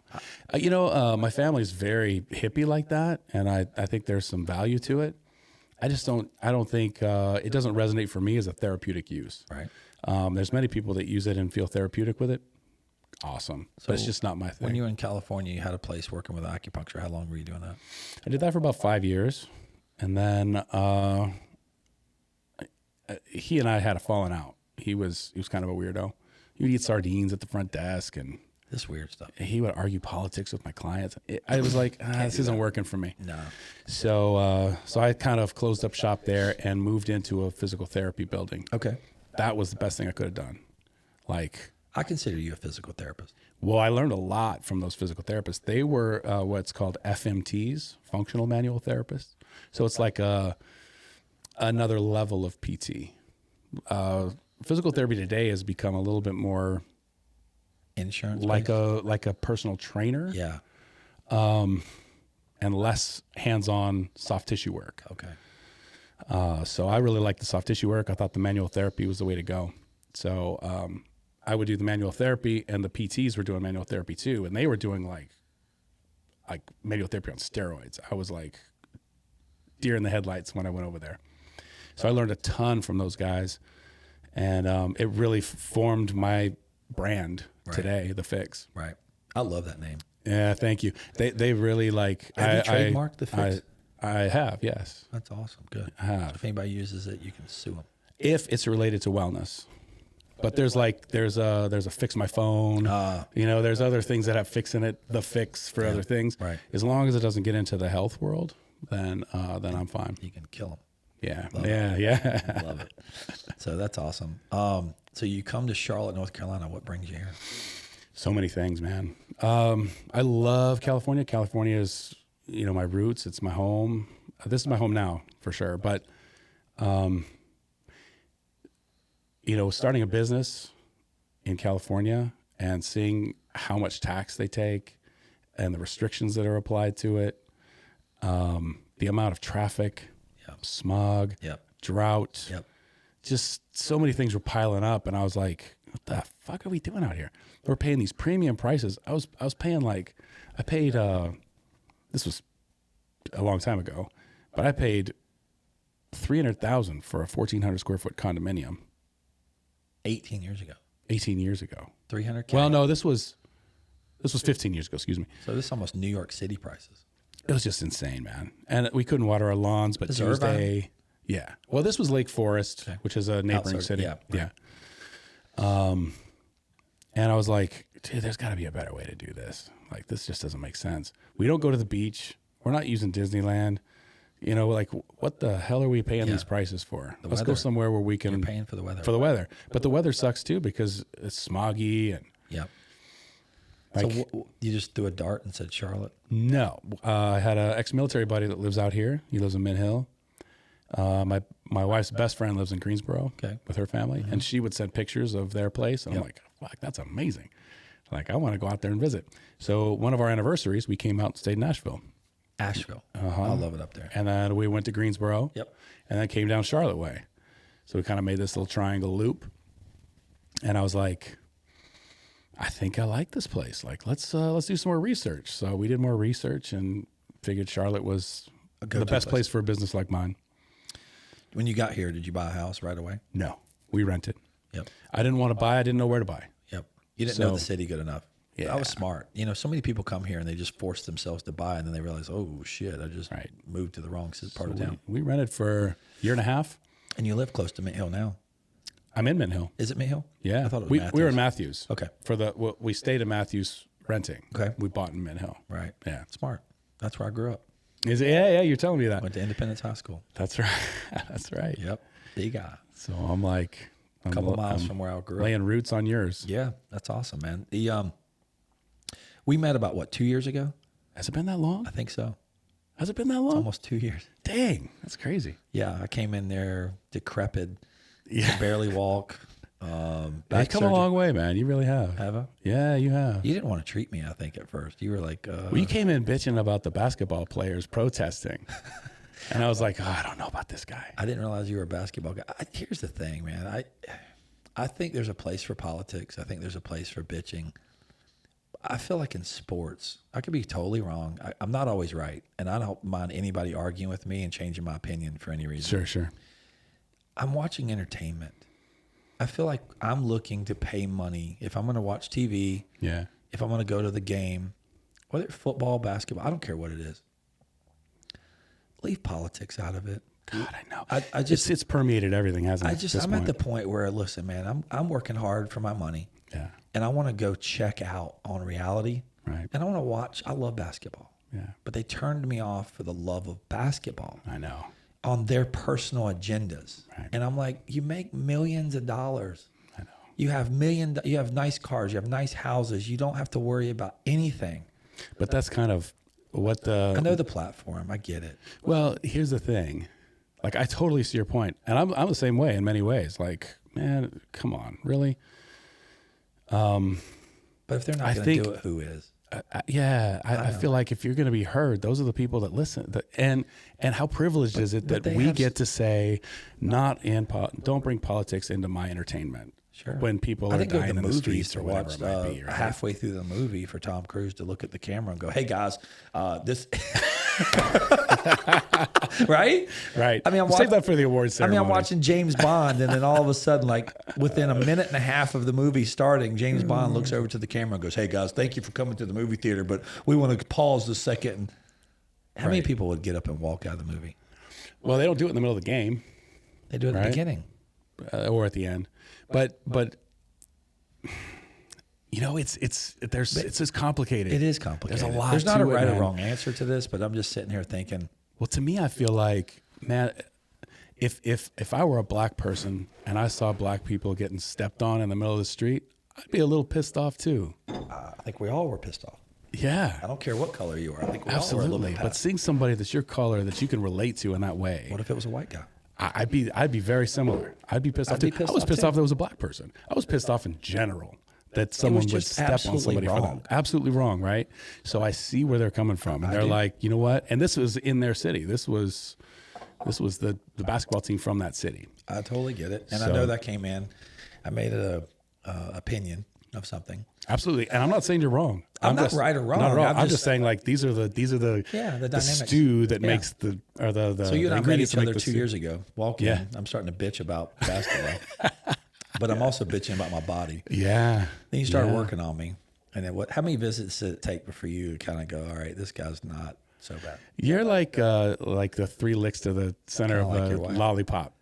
Yeah. It took about 3 sessions for me to go, you know what, you're a genuine, soft-hearted person. Yeah. You really are. Yeah. You got a rough edge to you. I like being rough, though. And that's okay. I got That's to be the absolutely tough guy okay. for a little bit, right? Absolutely. I shaved my head. You got to play the part. That's right. I'm only playing the part, man. That's right. I'm an actor. My philosophy is, if you get to know people, you'll probably like them. I travel a lot more now than I ever did, and I had an opinion of people outside of the U.S., and now my changes when you travel, didn't it? 100%. Oh, for sure. I think more people should travel just for that reason. And I think everybody should work in the service industry for a year. I waited tables. You have to. I cooked at a restaurant. You get to see people on a different level when you do it. Cooked at Showmars, waited tables at Quincy's. At Showmars, really? Showmars. That was my first job. Mr. C, what's I up? love Shomars. I think it's a great concept. It I is. love the idea I worked of with the mixing owner, Southern and Mr. Greek. C. I think that's great. The founder. Did you really? Yep. Him and I cooked together in Mint Baklava Hill. cheesecake? Come on. These guys were awesome, and they instilled such a work ethic though. They were the hardest working cultural people I've ever met. The Greeks. Oh, for sure. And Absolutely. I mean, they're just, I respect them so much. I agree with you on And that. but yeah, I have some friends that are Greek and they have restaurants now. And the Big View Diner, I turned you on to. You did, yeah. My buddy. Yeah, I love that owns place. They're really good. They have a good concept of taking care of the people but yeah, good. the service industry changes who you are as a person because then you get to see everything and you get to value a tip. You get to understand what it's like to earn a wage. Well, I think you'd be nicer to the people that serve you if you served. I think I'm super nice to people. Well, it's because I'm you very served. thankful. Are you thankful? You know the job. Yeah. Are you Absolutely. I mean, I've served my whole life. That's what Yeah. I do. I'm in service. One thing that I've done ever since COVID is tip my waiters and waitresses and bartenders more because I was so pissed that I couldn't go to the bar, couldn't go to a restaurant, sit down. Like for a year, I think Right. it was, right? It was it was 8 months to a year. You couldn't go to places. It was insane. And I literally, when I got back into what I call the matrix, I got back into the world. I'm like, thank you. And then when I went and tipped people, I'm like, I still today, even going through Chick-fil-A drive-through, they say my pleasure. And I say, thank you for working here. And thank you for serving me food because they don't make a ton of money. No. But you know, They don't get tips like you would at a restaurant. well, when people are in drive-through and they get pissed off and they're honking their horn and they're going, where's my food? Like, come on, man. Be nice to these people. Here's the thing. If you had 2 people working through the Chick-fil-A drive-through, 2, and you had to go to the window to order your food and wait for your food and there was 30 cars in the back, would you treat them any better? Right. There's only 2 there. Right. I mean, imagine that. I know. I mean, you got to be thankful for something. Absolutely. To me, those are the people that were hit hardest in the pandemic. So one of the people that were hit hardest was restaurant and entertainment, that kind of thing. So for me, I was like, I know the struggle of serving, and I know it doesn't pay much. And in California, I don't know how it is out here, but they charge you 7 to 8% tax on what you, just in general, for what your earnings are, assuming that you're getting tipped. Okay, so when you were working at Body Architects, Yeah. you were paying 7% to the state? No. Well, we're paying more than that. I'm just saying, like, they charge you for tips. Yeah. They put that on your Where did you wait tables? You serve? Where? Cheesecake Factory. Okay, you worked And El Torito Grill. Okay. And when you did that, you would get how much? $2.13 an hour. It was like a minimum wage. I don't even remember. It was cheap. It was like I don't remember. It was a long It time was ago, that man. plus tips, right? Yeah. Because when I waited tables at Quincy's, I think it was $2.13 an hour. I got No, paid. we got more than that. I think we were getting like 7 or 8. This is California. I was getting $2.13 waiting tables. I was in high school, and I remember getting tips, but the cash tips you didn't claim, but the credit card tips you had to claim, and then they would tax that part of your check. Yes. Right. But in California, they charge you for every transaction, regardless if it's cash or if you get a tip. Okay. So if you're getting cash, you can't just pocket it and say, oh, cool, I made some money. You're getting taxed on that regardless. That's crazy. So if people don't tip, You're still getting taxed. you're still getting taxed. That's what people don't understand. That's crazy. See, I never knew that. California is rough. Yeah. So you moved here. You like it here? I love it here. Yep. I do. I love. Does Amy like it In here? California, it's at least in Southern California, you don't get the change of seasons. Yeah. Like it gets a little colder. It might rain once in a while, but the weather doesn't change, and that's great for a lot of people. But in the same time, I love it gives some context to what's happening in your life when you have change of And the seasons. trees turning fall. I love the I fall. love it. It's amazing. I love seeing And the color. it gives you some like context of like, oh, that was last fall when that happened. You know, like Did you hear that they're going to keep in 2023 daylight savings time? Yeah. I'm so thankful for that. me too. I'm in a well, bad it's mood not. in the Is it? winter. Is it all the way through? I think it went through the Senate. It has to go through the House. I think it passed. Did It's it pass done. all the Yeah, way? It's done. Congress It's done. done. Yeah. Are you sure? I'm very confident. Okay, that's good to hear. I'm pretty confident. So 2023. yeah, It's so in. we have this one that just happened. And then that's it. We'll have spring. Yep. But then in 2023. fall, it'll stay the same. Yes. So we have one more time change. Yeah. Yeah. Yeah. We better. I feel like, when people used to ask me, when I say people, just everyone in general used to ask me about my business, and they go, "What's your busy season?" Because I do window tinting, right? Yeah. And I go, "We're daylight savings time to daylight savings time." Because as soon as it gets dark at 4:30, 5 o'clock, people don't think about tint. They're not washing they're not washing their cars. Right. They're going in and drinking alcohol and watching Netflix at 5:30. I'm going to bed at like 8:30, 9. Yeah.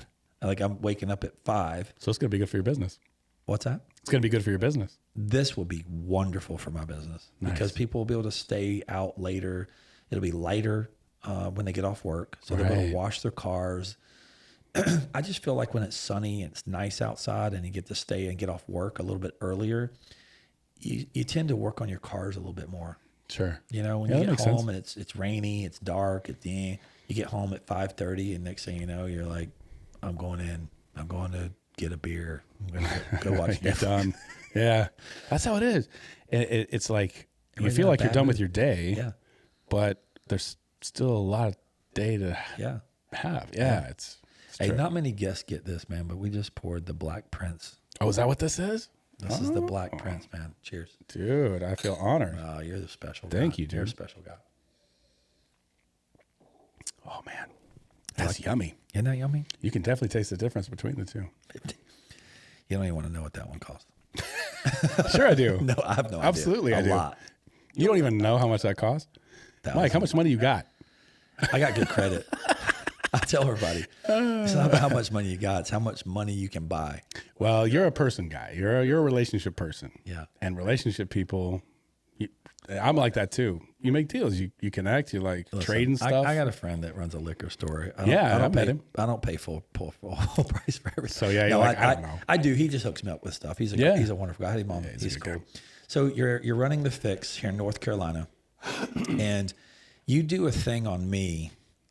Just to let everybody know, Ken is my physical therapist, massage therapist, structural integration, and mental coach for life. And he has a spirit about him that is so pure that he has a perspective on life that is very unique to most people. He sees every side, digests it, and then gives an opinion.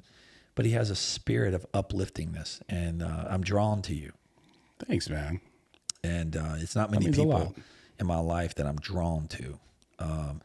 You know, it's like when you go to a mental coach, I guess like a counselor. Yeah. All right, lay down on the table. Lay down on my couch. Well, you know what? There's some science behind that. Right. When you're, most of us are in our sympathetic nervous system, which is our fight or flight or freeze system, almost all the time, even when we sleep. That's why people don't sleep real well. They're stuck in their sympathetic nervous system. So when you get body work, I don't know if this is, there we go. When you get body work, when you get human touch, when you get everything kind of soft and released, your body has a tendency to affect your mental place. Your body comes out of a tenseness, like you're walking down a dark alley, right? Tense, waiting for the next thing to pop out behind the dumpster, right? When you get out of that, you're allowed to express yourself because you're not stuck in that fight or flight category.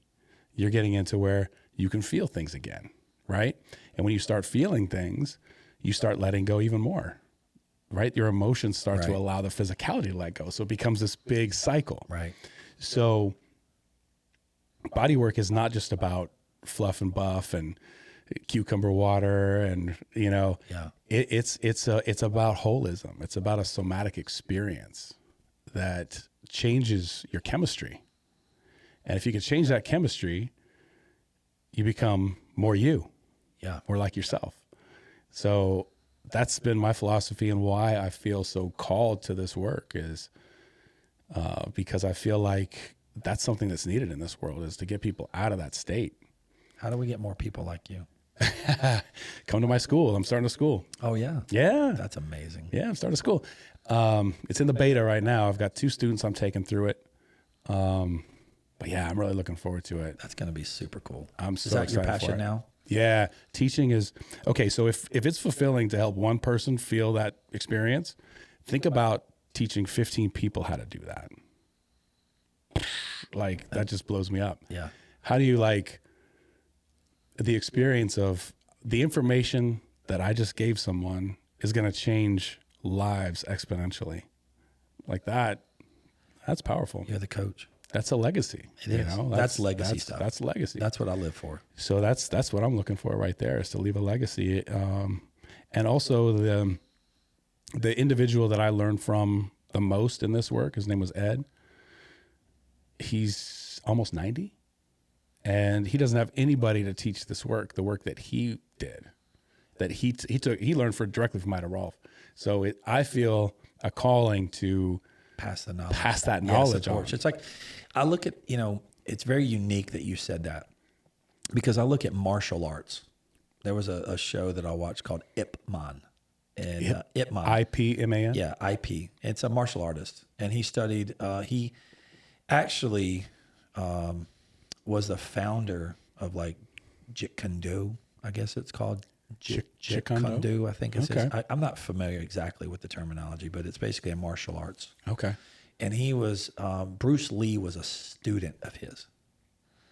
Okay. And that's what kind of launched Bruce Lee into his art. And there was a video, you can see it on Netflix. It's called Ip Man.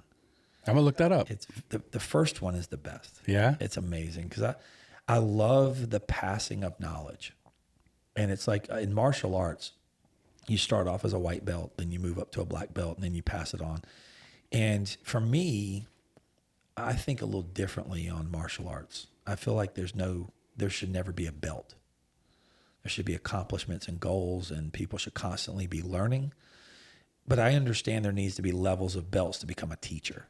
Okay, so I understand why there needs to be belts. But a lot of people think when they reach a goal, like a black belt, that they're done. Like, oh, I reached it. Right, oh my God, right. I'm a black belt. I'm tough. I can beat people up.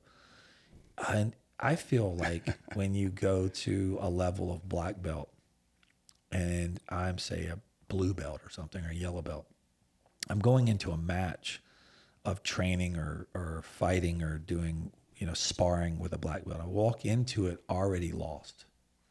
Like I've already lost the match. Why do you say that? Because in your mind, psychologically, I'm going against a black belt who is what I consider a professional master. Right. Like a master of that art. Okay.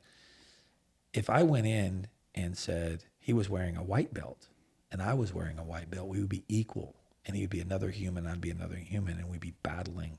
And psychologically, I would have a thought in my head where I have a chance of beating this man.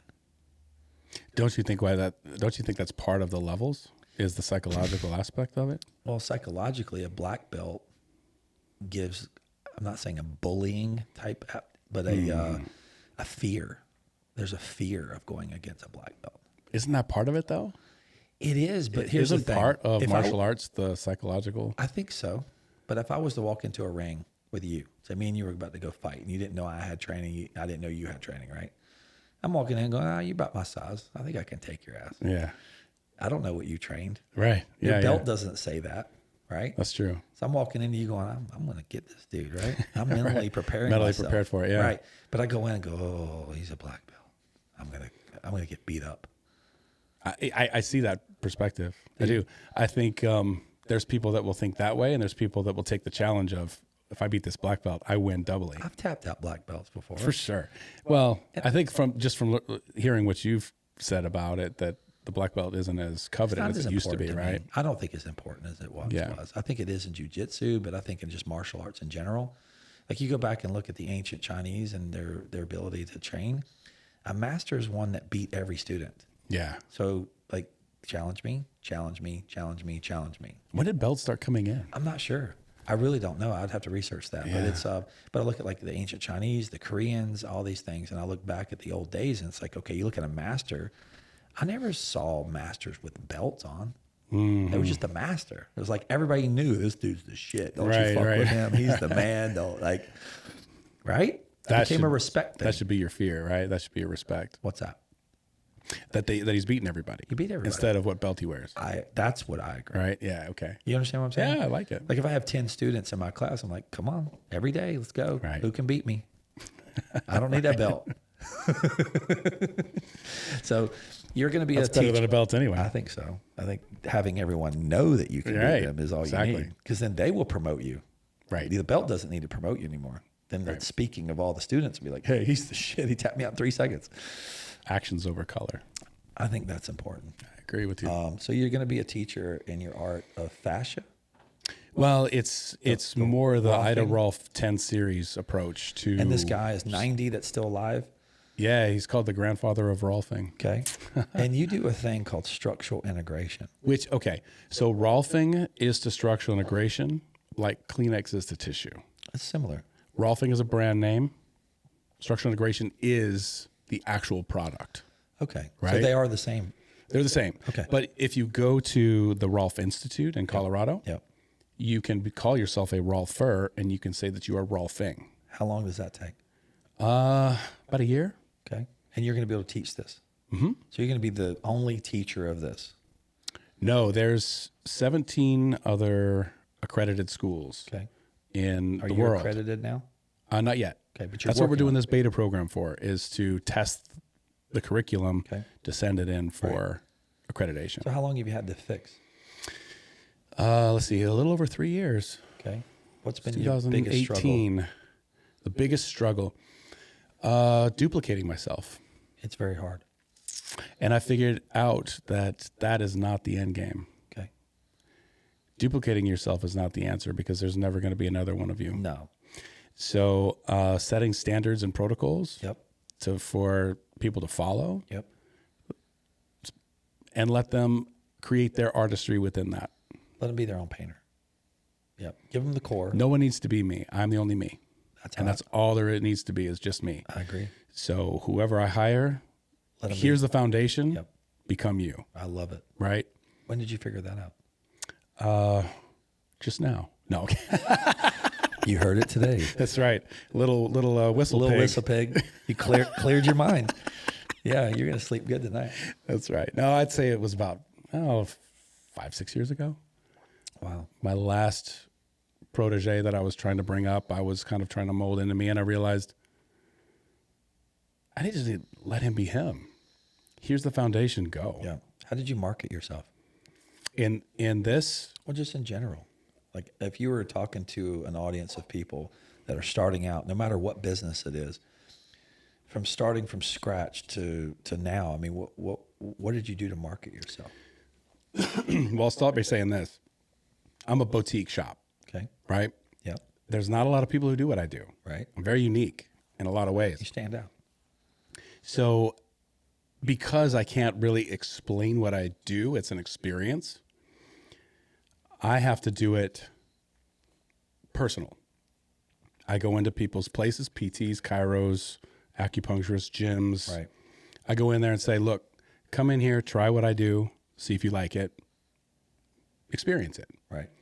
Then you have a way of relaying it to other people. Right. Of like, oh, this guy's different. You got to go see him. This is what he does. He doesn't care about this or this. He's a results oriented person.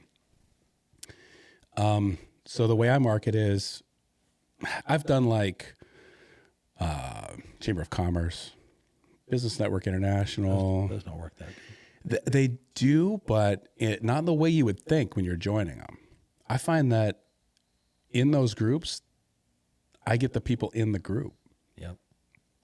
And if I can get them on the table, They're a spokesperson. then they start becoming a lot more of a spokesperson. Right. But just networking and passing my card out, that's not going to They have to have the experience. They have to have the experience. So getting people on the table, getting them the idea of what it is, that's really when How sore do your body get doing this? It's got to be tough on your body. I've been doing it for 21 years, man. Your hands don't get sore? Elbows? Nah. Nothing? I mean, You don't get off at the end of the day and go, oh, damn, honey. Well, yeah. I mean, yeah, it's an exhausting profession for sure. But at the same time, I feel like I take care of my body. Are you an empath? I've learned how to care. I am. But I've learned ways to not absorb. And one of the ways that I try to not absorb things is I don't look at energy as good or bad. I look at it as energy that I let in or energy that I don't. So it's not, oh, they've got bad energy. It's like, I'm just not accepting that energy right now. So I'd put up a little screen. Okay. It's like a door. Well, it's more like a screen, and I'll explain. So if you've seen a screen, there's different grades of screen. 1%, 3%. There's only lets certain amount in. Like there's particles. ones that no-see-ums can get through. Yeah. Yeah. Right? It's like a filter. Or there's ones that big flies can get through. Right. So I look at it like a screen. Okay. I open up my screen for energy I want in. I close up the screen for energy I don't. I love it. So it kind of gives me like a matrix. You're in the power seat. I'm in the place of like, okay, I see where you're at, but I'm not accepting that. Right. Your currency's not good here. Right. So I recognize Your it ruble and see it. is not good here. Exactly. And I think that's also how I view, like you were talking about, how I can kind of fit into any role. Right. Sit down with any kind of person and be able to be relatable. Sure. It's because I'm not looking at you as a good or bad person. Right. I'm looking at, wow, that's some crazy energy. Or, oh, you got great energy. I'm letting you in, right? So with yours, I was like, I'm not letting this energy in yet. Right. I got to see what this guy's really about. And then when I saw who you truly were, I was like, okay, energy accepted, right? Right. So that's a great way for empaths to have some people use color, some people use numbers or, rankings. Everybody has their own way of approaching it. But also after a session, I always wash my hands. And for obvious reasons, but also I kind of clean myself off, right? I kind of let it all go down the drain. Whatever energy was in that room is now gone. So it doesn't end up in my hands. It doesn't end up in my forearms. And they last a lot longer. Yeah, that's amazing. So, yeah. You're refreshing yourself. Yeah. It's like a reset. It's a reset. Love it. Exactly. I live by a 24-hour reset. You were telling me about that. Tell me more about that. What's a 24-hour reset? I figured out, and I'm a worrier. Are you? My mom created me as a worrier. My mom's a worrier. Like she would call me, well, call me when you get there. I'm 35 years old. Listen, I'm still up at 2:00 in the morning. I know you're driving. Like if I'm up. So if you call me when you get there, I mean, in the morning, call me and text me and she just created panic. Wow. Yeah. Like I lived in a world of She just thought the worst was going to happen. She's a loving mother. She just cares. That's all it is. She just cares too much. And she just wants to make sure the best for her kid. You know what I mean? Yeah. I'm always going to be her baby. Sure. I don't care how old I am. I'm always going to be her baby. So that's true. It's taken me a long time to really absorb that. She did a good job. I love her to death. But the 24-hour reset was, I can only control what I can control and I can only fix what I can fix throughout the day. So when I wake up in the morning, I'm going to have a new set of problems in my path. Okay. When I go to bed, I say 9:00 is kind of my cutoff window, between 8 and 9. And I say, listen, if I cannot fix from 9:00 at night to 6 a.m., say 6 a.m. to the time I wake up in the morning until the time I go to bed, if I can't fix those problems throughout the day, I'm thrown 1,000 problems a day. And I'm just exaggerating, but just multiple things. Yeah. And I can only worry about so much. I can only control so much. I can only fix, like your name, the fix. I can only fix so much. But when I go to bed, I have to be of clear conscience. I have to be of clear mind. I don't do anybody wrong. I try not to lie if I don't have to. I may divert questions or the truth to people because I don't want to hurt them. So I may not answer a lot of the questions that are thrown at me throughout the day, but I may divert the question to not answer it 100%. I may answer 50% of the question. That's just a tactic I use. I mean, I don't want to use it, but sometimes there's just people that can't handle the truth. I try to be so blunt and brutally honest. A lot of people I know in my life that can handle it, and I know some that can't. Yeah. So I'll give them 50% today and maybe 50% tomorrow. Right. Does that make sense? Sure. So when I go to bed at night, I go to bed at night with a clear conscience that I'm in a 24-hour reset. So I wake up every morning with no problems. There's not a single problem in the world. I woke up. It's a new day. It's a new beginning. It's a new outlook on life. I like that. So I wake up every morning refreshed. I wake up every morning ready to go. I can't wait to hit the gym at 5:30 in the morning. Yeah. I'm excited to attack the day. But if yesterday's problems become today's problems, they're a different type of problem because I may have solved 10% or 20% of yesterday's problem that only is 50, 80% of today's problem.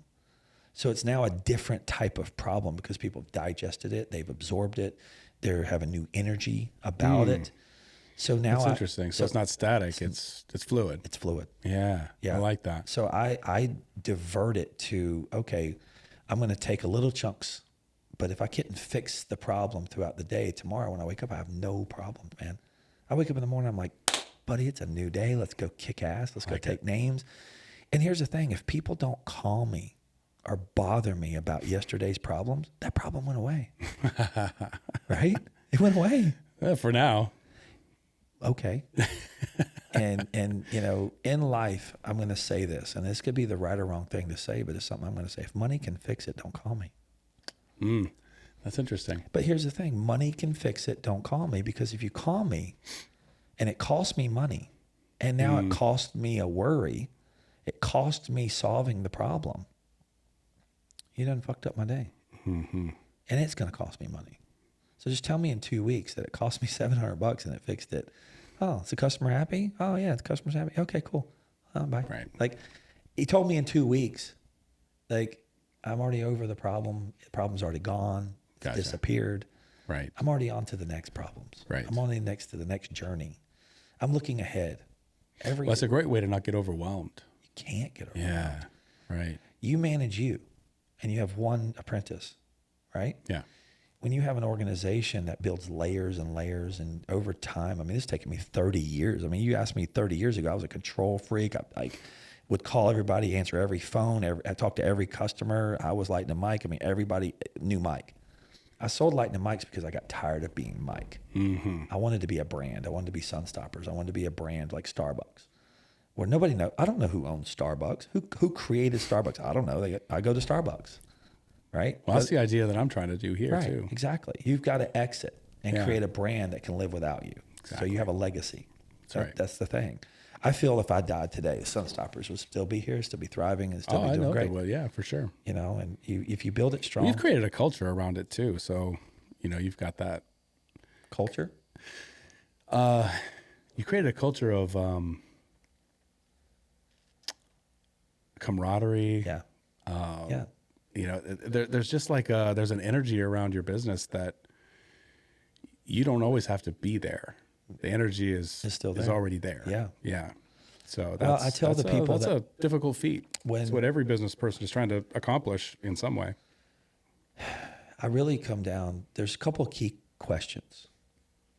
Would you work for you? That's a good point. Would you work for you?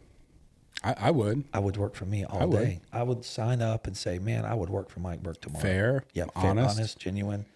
I'll call you on your shit. Yep. And I'll be there for you when you need me. Yeah. Yeah, absolutely. I work for me. If you're a business owner today and you look in the mirror and honestly, truthfully look at yourself, would you work for you? And if you would say no, you need to change a few things. It's a great way to do it. I love it. Don't you like that? I definitely do. That's what I live by. Yeah, you should. So when people ask me, they go, Mike, how did you get a successful business? I go, I would work for me. And then and then I ask Wake up. Okay, so the key, here's the blueprint. Yeah, the blueprint. Wake up with no worries. Yep. Fresh start. Yep. And make sure that you do things that would allow you to go to sleep and feel like you would work for yourself. Yes. That's it. You got to go to the gym, though. You got to go to the gym. Well, I think I heard you talking on another podcast about that. You were saying that, you know, a lot of successful people get up and work out in the morning. A lot of people I know. Yeah.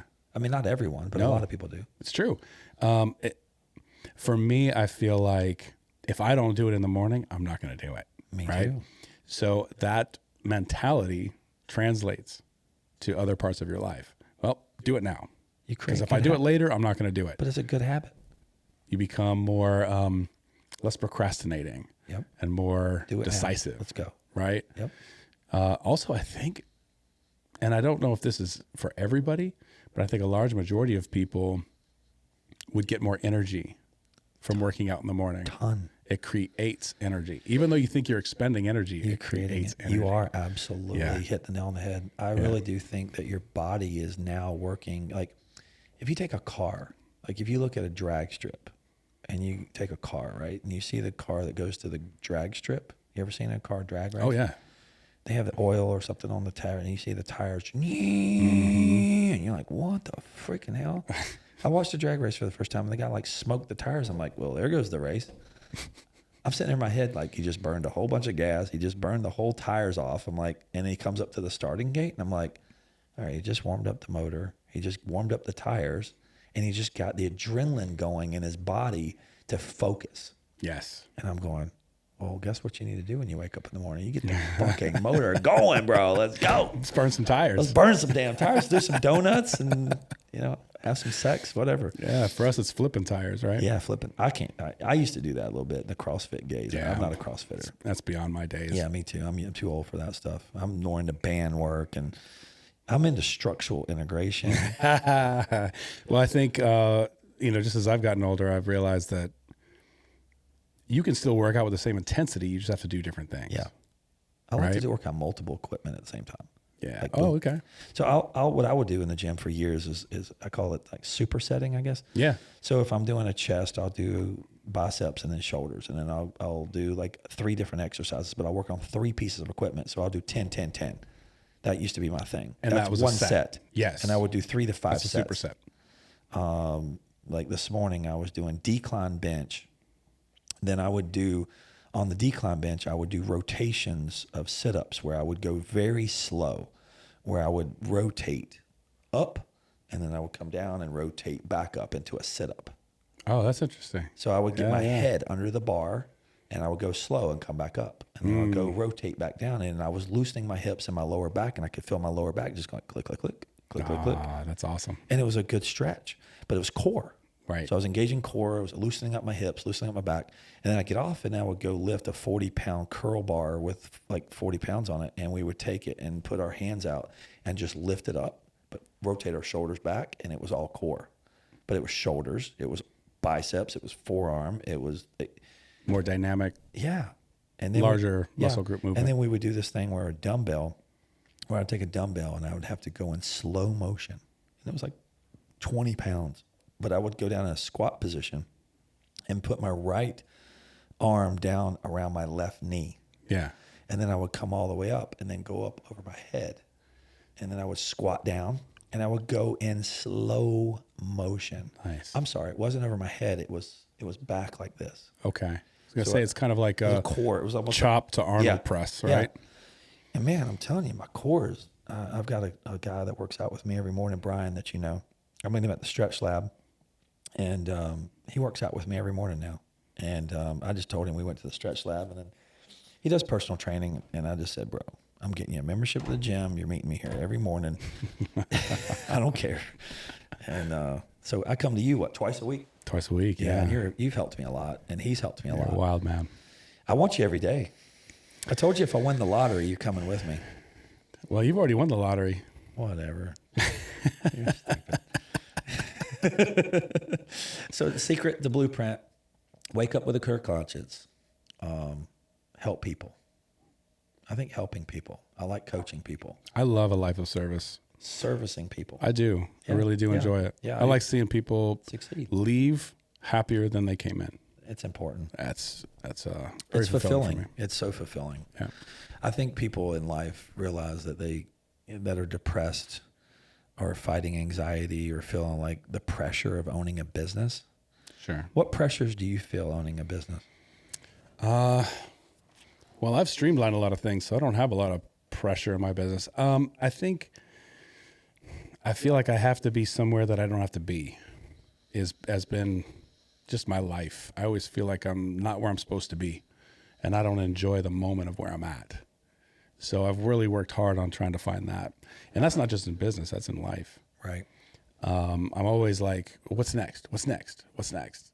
Instead of going, enjoy where you are for a minute. Celebrate the win. Celebrate the win. Yeah. I've had a hard time doing that. I'm starting to learn that. Me too. I mean, taking 50 years, but Yeah, me too. I'm a year behind you, bro. And So I've been that's told really my that pressure. many, many times. Celebrate the wins. yeah. I've had guys tell me, they're just miserable, and I said the secret to happiness is finding little wins every day There's something to that. and having little things to look forward to every day. Yeah. I think people look too far ahead. Well, I think if you look too far ahead, you're not enjoying the journey, right? And I think you have to enjoy the journey. That's really what we're talking about. Sure. Is enjoying where you are. How many times? Want more, but how many times have you ever woke up and said, "I failed at this"? Man, that's a great question.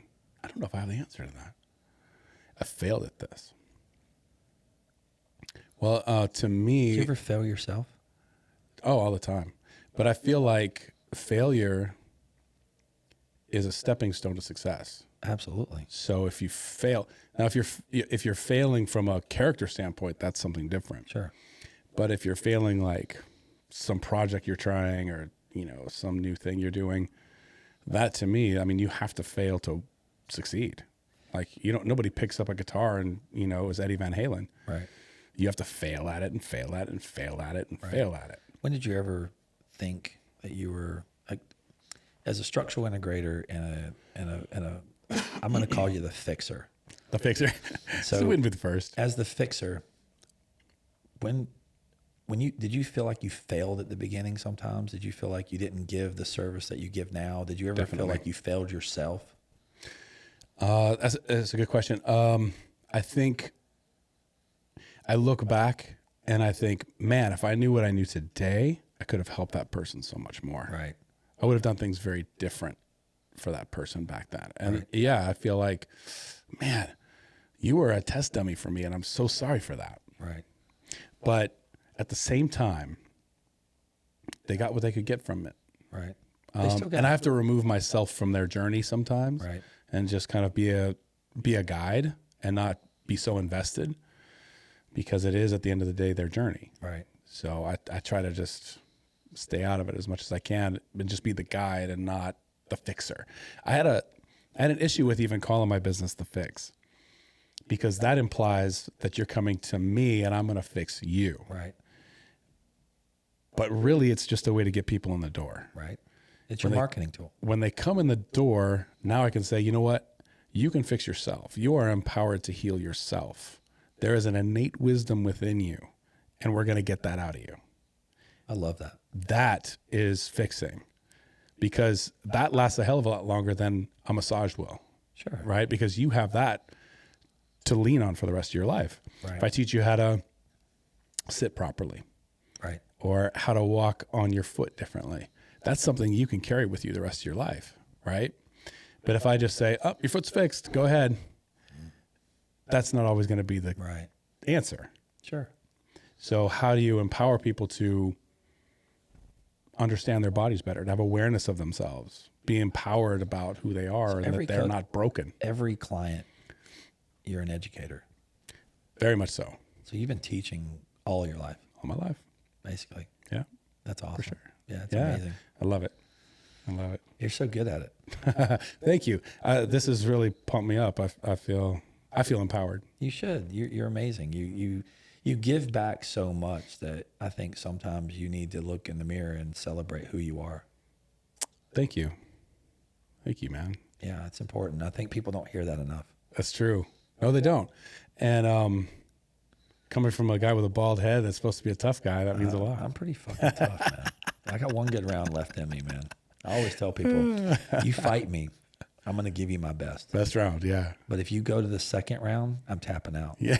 Because I got to recover for tomorrow. I'm done, man. I can't do it. That's I don't amazing. knock you out in 3 minutes, man. I'm not going to knock you out. Well, in kind, Yeah. I will say that, someone like yourself that's got that hard edge to them, you are the most giving spirit I know. You really are. Like, Thank you will give the shirt if you feel like absolutely. it's worthy. 100%. You definitely will. And that's a powerful, that's a superpower. So It's hard to teach. Thank you. Well, I don't know if it's teachable. That's Either have- something you that have you to have have to it. innately do. Right. I mean, you can kind of coach people to do that, but that's something you're either born with or you're not. You're either genuine or you're not. Right. I don't have a motive. Yeah. Well, I don't think I go into any situation with a motive going, I want to hurt someone. I would hope not. And if I do, it's because they did something really harmful to me. But Sure. Well, yeah, I fuck with my family, right? I have a lot of power to really hurt people if I want to. But that power is I consider a maturity. I did a post the other day about something that said, when someone hurts you or takes advantage of you or steals from you, or just and generally just did something awful to you, and you have the power as a powerful person to destroy that person. Like, I can crush them. I could destroy them. I could hurt them. I could make their world go away. Man, yeah. I have that power. Right. And I don't do anything about it. I walk away, I look in the mirror, and I know I could. Right. But I look at it as a situation where that's maturity. In my 20s and 30s, I would do things that I wasn't proud of. I would have probably been the guy that... Be more vengeful. Huh? I would very vengeful. Yeah, yeah. And it was because of my childhood, growing up being bullied. That's crazy. Isn't that crazy? I was bullied too. And now we're the big guys on the block. You know? We're the sweet, kind, gentle hug. Give me a hug. Yeah, right. Like, I have people all tell me, oh, you do martial arts. You're an MMA guy. I'm like, I know how to fight. It's cool. Yeah. No big, I like MMA because I like to push myself. I'm not there to try to be the next UFC champion. I'm there to be around people who are pushing themselves to the limits to better themselves. I'm there because other people are fighting for something internally. Right. You're fighting a battle internally. Right. I am. Yeah. Well, we all are, right? Every day. And going back to something you said earlier, you kind of gassed me up, and we're saying really kind things. Sure. And a lot of times when guys get around each other, we're knocking each other down. Exactly. And we're like, you pussy, or Right. you know, Yeah. we're not being kind to each other. So Sure. to have two dudes Right. Two bald-headed, big, tough guys sitting here complimenting each Right. other is a testament that we don't have to be fucking knocking each other down. No. You know, like, we can gas each other up. People need the data boys, man. For sure. Here's the thing. I know the So all you boys out there that have been talking shit to each yeah. other. Hey, be nice to each other, Be man. nice. Yeah, say kind words to each other. Say kind words and own it. Like, own it. You Yeah. know, that's one thing. I have a really good friend that basically told me that years ago. If you walk into every fire owning it, they can't throw any more fire. That's right. Like, if you walk in and say, man, I own that shit. I fucked right. up. Like, I fucked up, bro. I own it. Yeah. I did it. Clean your mess up, for sure. I'm cleaning it up. This is my mess. I'm taking care of it. And you know what? You can say whatever you want to say, but you can say it right now. Right. But at 9 o'clock when I go to bed, there ain't no fucking problems there. Full circle. I'm waking up clean, baby. I love it. I'm fixing that shit today. That's awesome. Yeah, man. I think people need to do that more, man. And social media has created a false image of people. Boy, that's a heavy topic. I'm having a hard time with it, man. I have friends that are on Facebook and social media, and especially in the field that I'm in, and I'm starting to really distance myself from them. And it's because I don't like where they're going. That's hard on me, but I have to, because I see the tunnel that they're going down. Yeah. I call it living for the likes. Yeah, I like that. You're living you're living for the likes, man. You're not real. Like, Yeah. And I always look at people who are the social media influencers, and what accomplishments have they really accomplished? People are following the wrong people. Well, I think, and this is something that I've discussed with some of my friends, I'm not on social media very often at all. Sure. And I mean, I'm 50, I get it. Sure. I'm kind of out of that realm, but You're not out of it. I just had a 60-year-old that lives on social media. I just had, I had too much of it. I had too much. I was like, when I start looking at the stuff on social media, I start getting angry. I start getting pissed off, and there's nowhere to put that energy. I can't make a comment and make that go away, right? And the comments that people make are inflaming the situation. So why am I involved in something that's a perpetual firestorm? Like, this is a fucking dumpster fire and you're pouring gas on it. So for me, I feel like I'm going to go out and change my community. I'm going to get involved with things around me, and I'm going to change the world that way. Right. That's my social media. That's how we were as kids. We didn't have that shit. I've made comments, and then the day later, I've deleted them all. I don't like doing that. I know.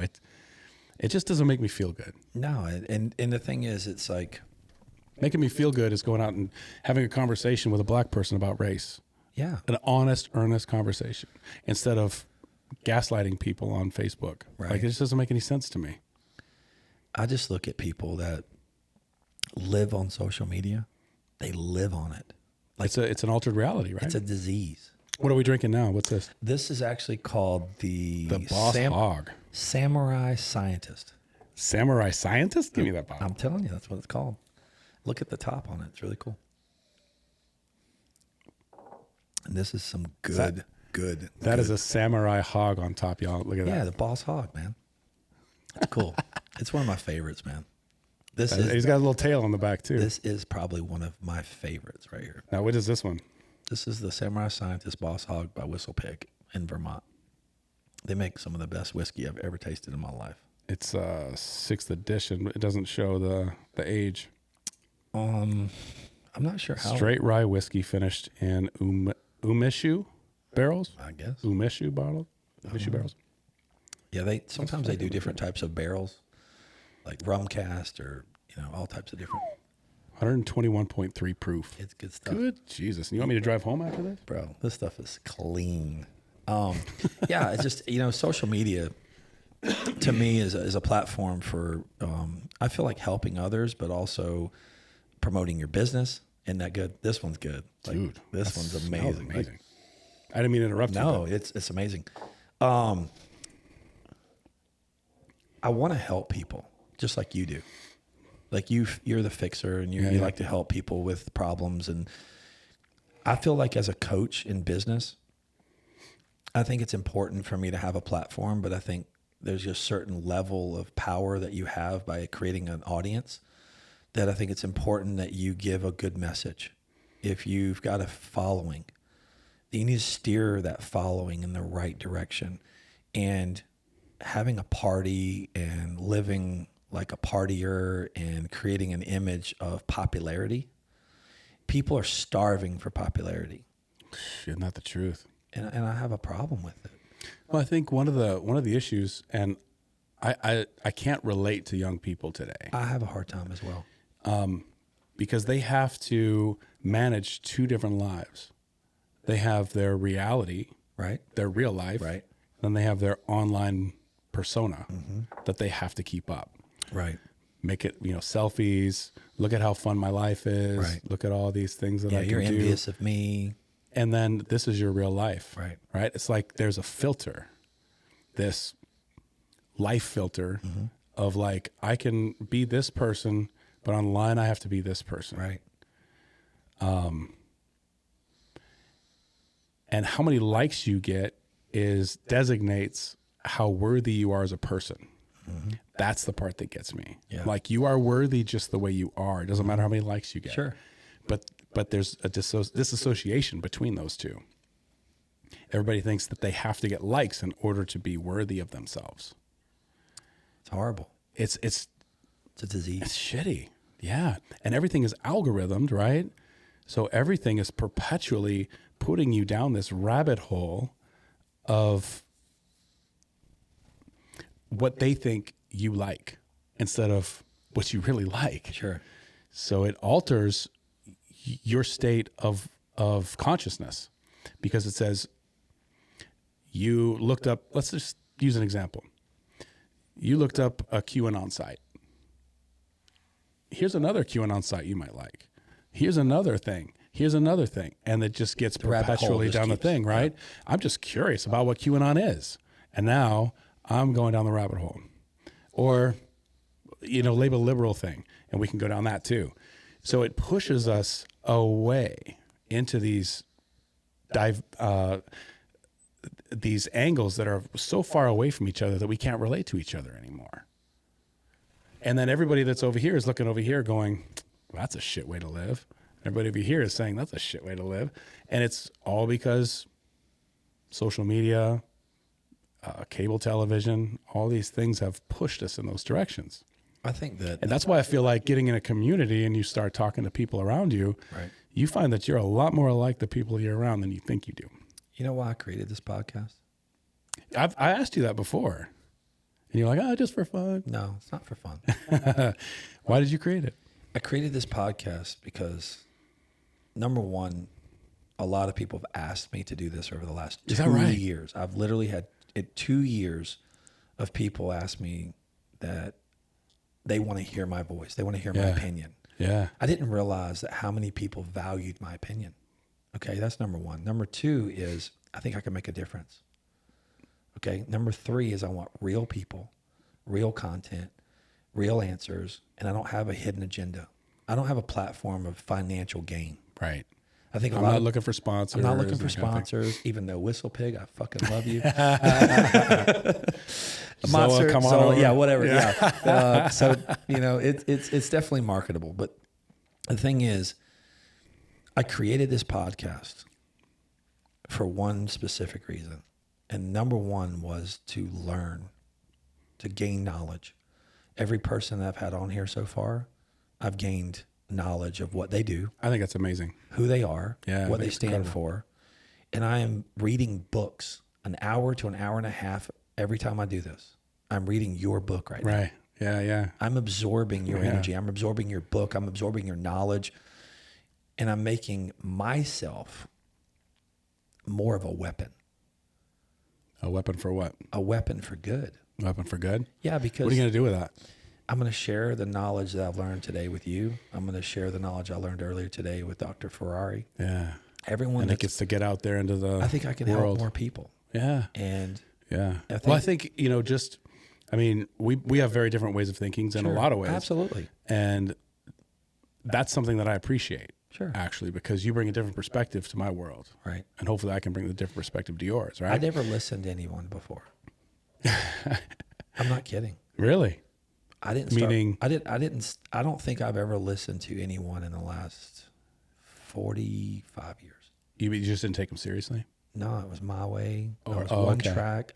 My ADD kicked in so much that I could only think and get out what I was thinking.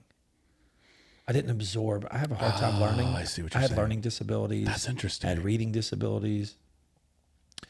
So when I talk, I was anxious. So I used to talk over people, but I did it. So this is a great way for you to listen. Yes. Yeah, that's great. I have a very hard time listening. That's awesome. And the reason I have a hard time listening is not because I don't want to listen.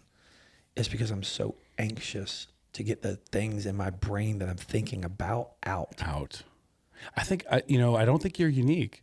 I think there's a lot of people that way. I think so too. I think there's a lot of people that are thinking about what they're going to say next instead of what the person is actually talking about.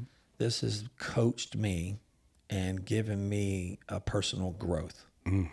So having a podcast is for me to have personal growth. Right. But then everybody else gets to get it as well.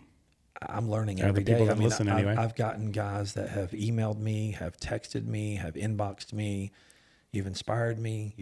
I can't wait to hear the next podcast. That's so cool, man. Congratulations. It's pretty cool. That's a cool deal. We just started this thing, and I know. And it's not to be popular. Like, I didn't do this to be popular. Right. I'm already 6'2", 240 pounds. I'm Mike Burke. like, what the hell, man? Right. I've already accomplished a lot in life. A lot of guys look up to me. How many people look up to you in this world of this industry? Like, do you have a fan base? Well, I moved from California, which, I taught there for 8 years and had a network of people out there, but it's hard to say. Do you read books? Of course. You do? Yeah. I'm reading one right now called The E-Myth.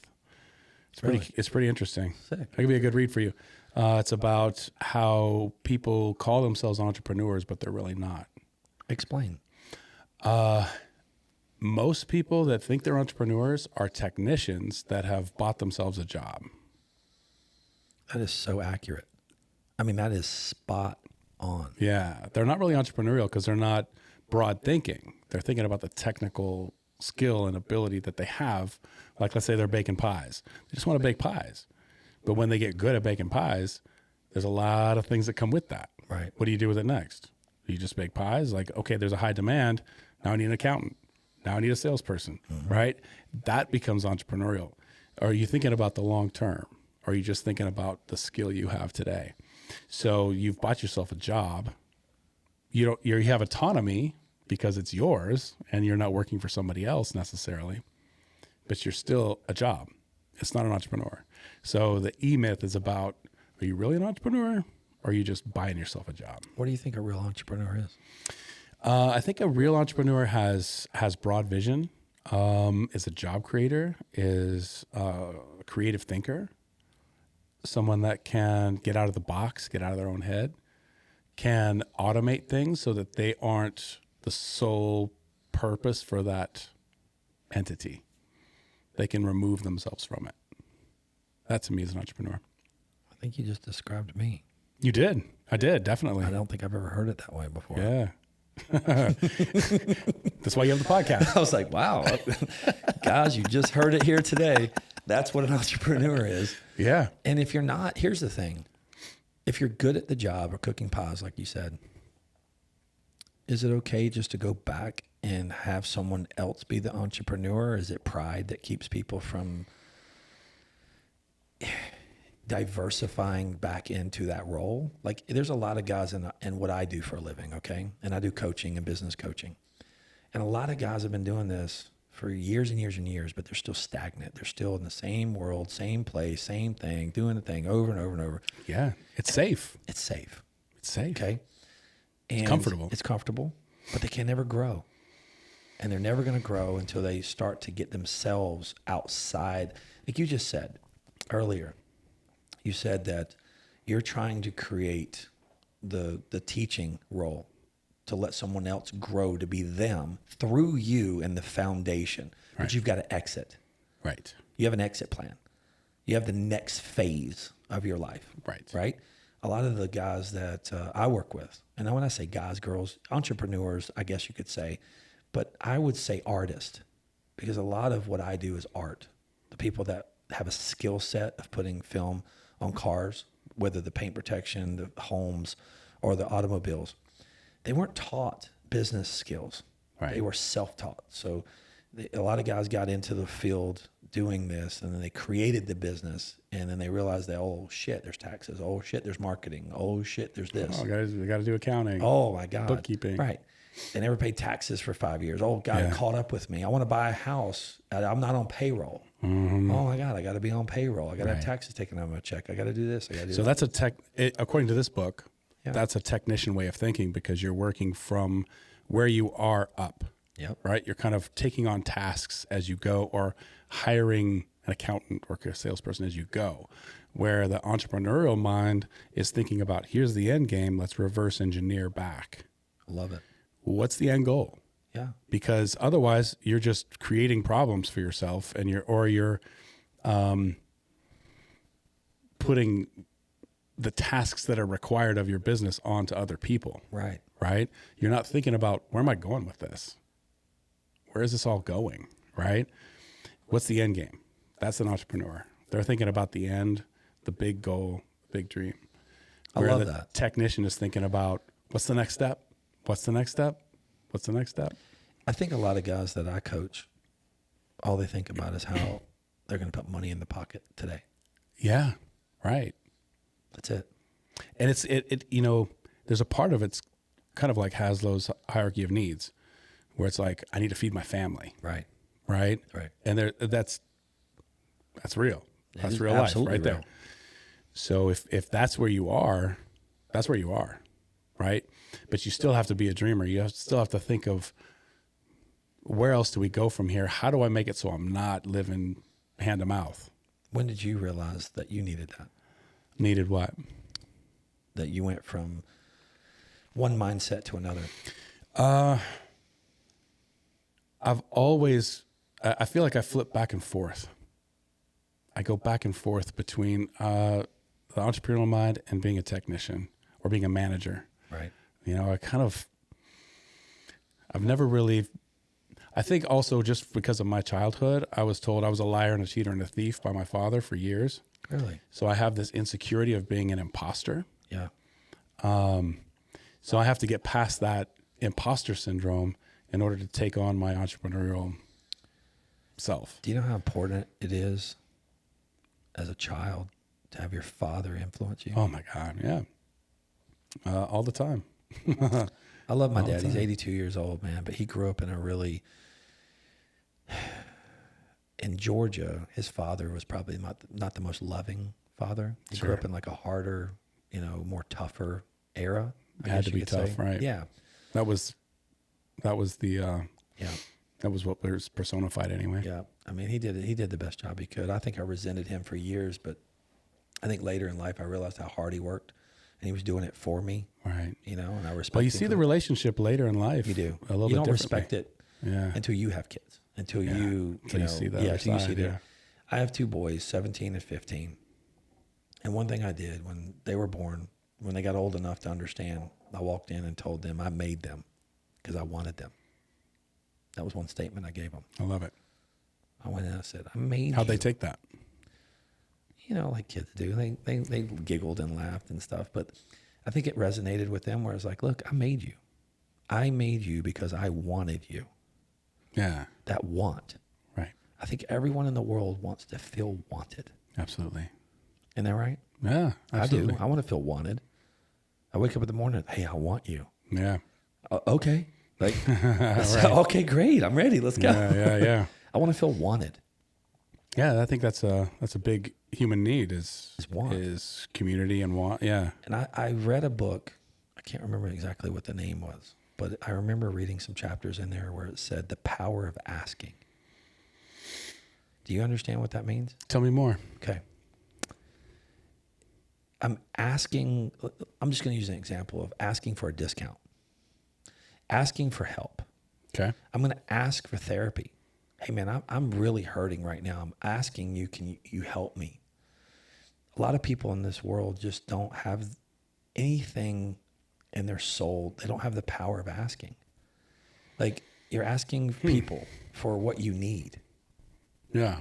Hey man, I need your help. Yeah. That's definitely something that men have a hard time with. They right? do. Mm-hmm. I think Generally speaking. I've learned that since having my back injury where it's like, I don't mind asking for help now. I used to not. I used to be like, I can do this. I'm Mike Burke. I'm tough as nails. I walk through this wall. Now, being injured and being hurt where you have a hard time walking, like people used to ask me, they go, hey man, you want to go do this? And I go, and I'm in my mind calculating how far the parking lot is from the mall or how many steps I'm going to have to walk in the mall when I'm there. And am I going to be able to walk to go back to my car? Mm-hmm. Yeah. I used to have to worry about that. Yeah. People would a ask me big to go challenge. do stuff. And how thankful people are just to walk. Right. Yeah, that's huge. It's insane. It is. Like think about waking up every morning. Gives you perspective, doesn't it?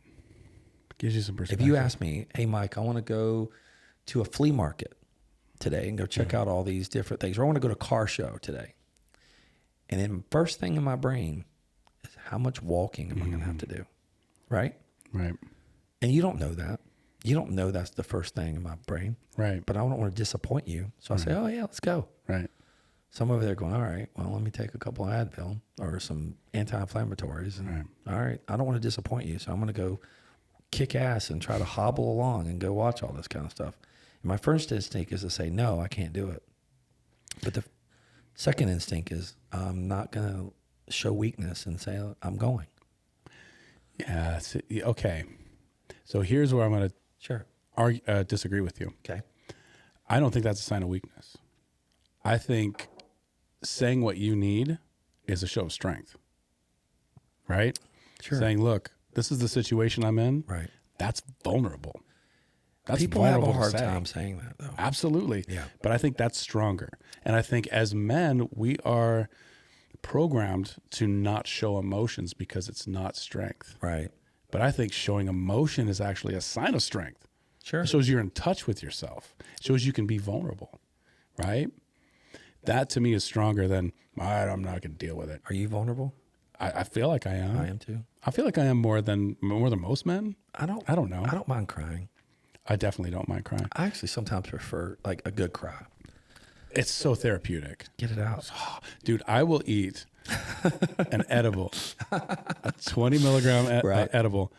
and sit on the couch and watch a sappy movie and cry and just fucking bawl. It's so healing. Isn't it? It feels amazing. I was in San Antonio. I think it was San Antonio with some friends. And we were there at a dinner party. And it was I call it the elite. It was like the top 15, top 10 guys in the industry. Okay. A lot of good friends there. A lot of camaraderie. A lot of very wealthy guys. A lot of successful guys in the room. We had a dinner. I never drink wine. Okay? Really? If I do, it makes me sobby. Like I'm like, I'm different. Okay. I can drink whiskey all day. I'm great. I'm like, I'm happy. I'm lovey-dovey. Whiskey, I'm great. Beer makes me bloated and fart. And I don't know. Remind me not to give you any beer. I don't mind one. But after that, I'm like done.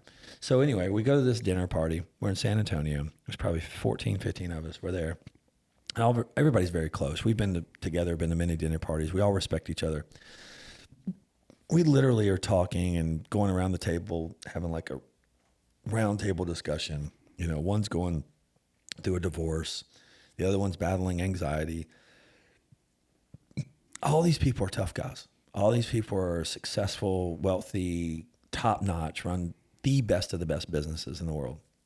And I get up.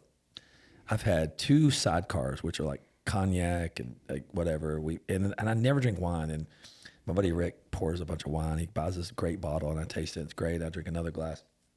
I'm looped up on wine, right? Next thing you know, I'm telling everybody I love them, and I'm crying.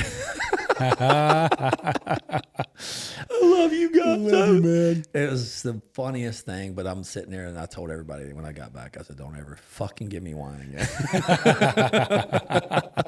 I blamed it on the wine. It's the wine. It was the wine. Yeah. Absolutely. That's for sure. So, I think more.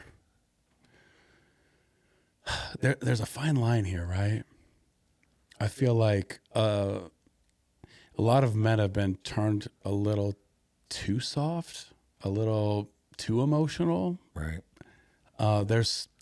And everything has been toxic masculinity is a big term, right? Toxic Masculinity is a big term. Where'd you right learn now. that word? It's all over. Really? It's big. What does that mean? Mansplaining, men having all the power. Really?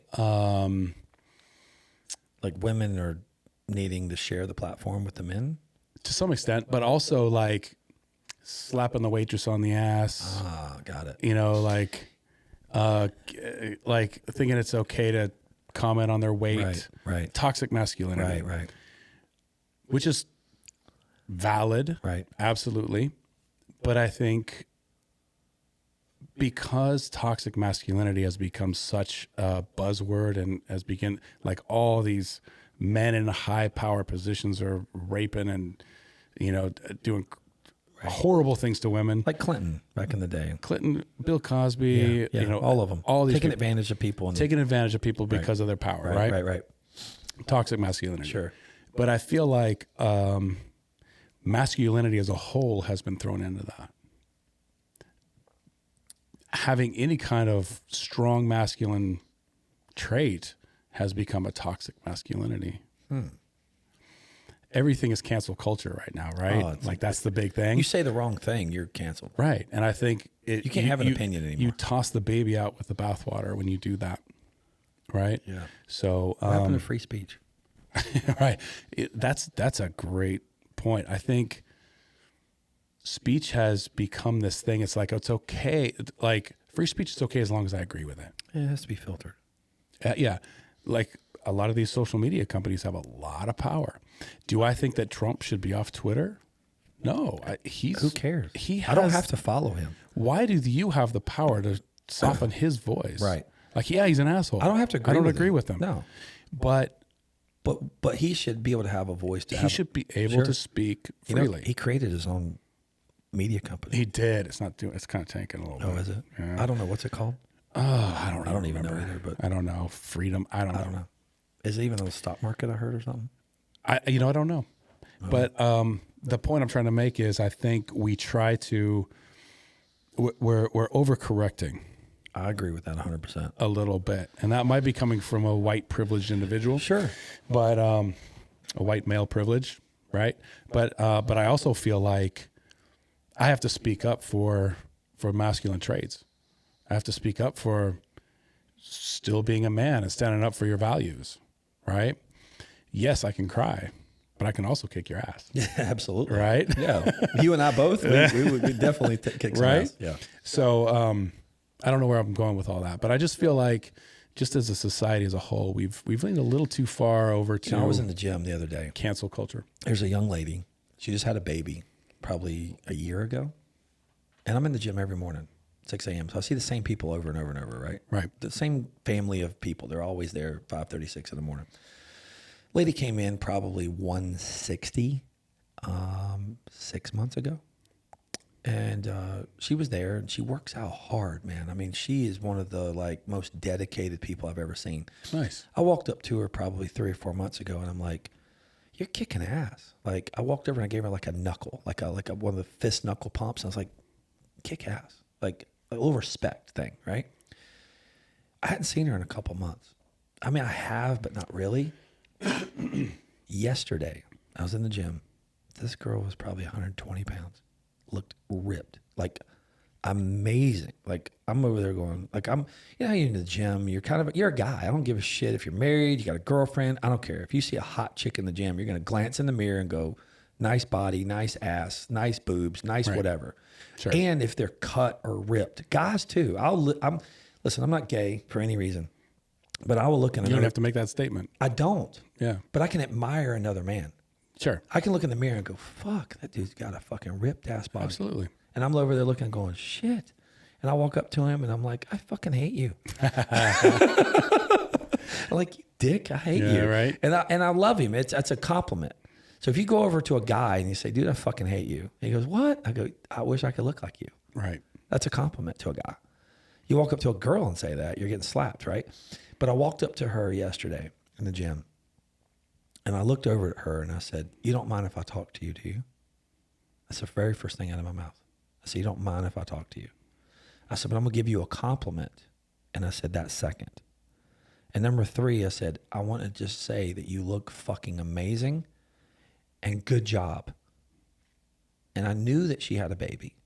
And I knew that she got all her baby weight off. And I was giving her a little attaboy. And I looked at her and I said, I'm going to give you a little praise. And I'm going to give you a attaboy or a girl. And I said, I know that we're in a Me Too movement. And I know that guys can't come up and talk to people and say the things that I say. This has happened to me in the past where I've been nice and I've been genuine and I've had good intent. We talked about and it's one. bit me in the fucking ass every time. Every time I'm the guy, this dude's coming up and talking shit to me. Right. So I basically laid out the foundation prior. How'd she take it? She loved it. Nice. She gave me a hug. Aw. She thanked me. Oh, nice. She said, I'm glad you noticed. That's great. I felt great. Sure. But my intent was to give her a compliment that she earned. Well, you've seen her progress, right? I've seen her progress. You watch her work towards a goal. 100%. That's different. That's different to me.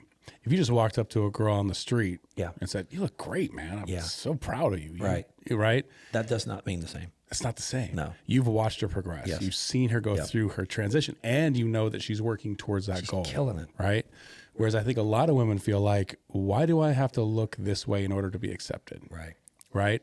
So I think that's the transition, the dichotomous relationship. It's a fucking razor thin line, though. Like, it's not easy to walk that line. She appreciated me saying that. That's great. I'm so happy for that. Yeah. That is music to my ears. Yeah, and the thing is, I noticed.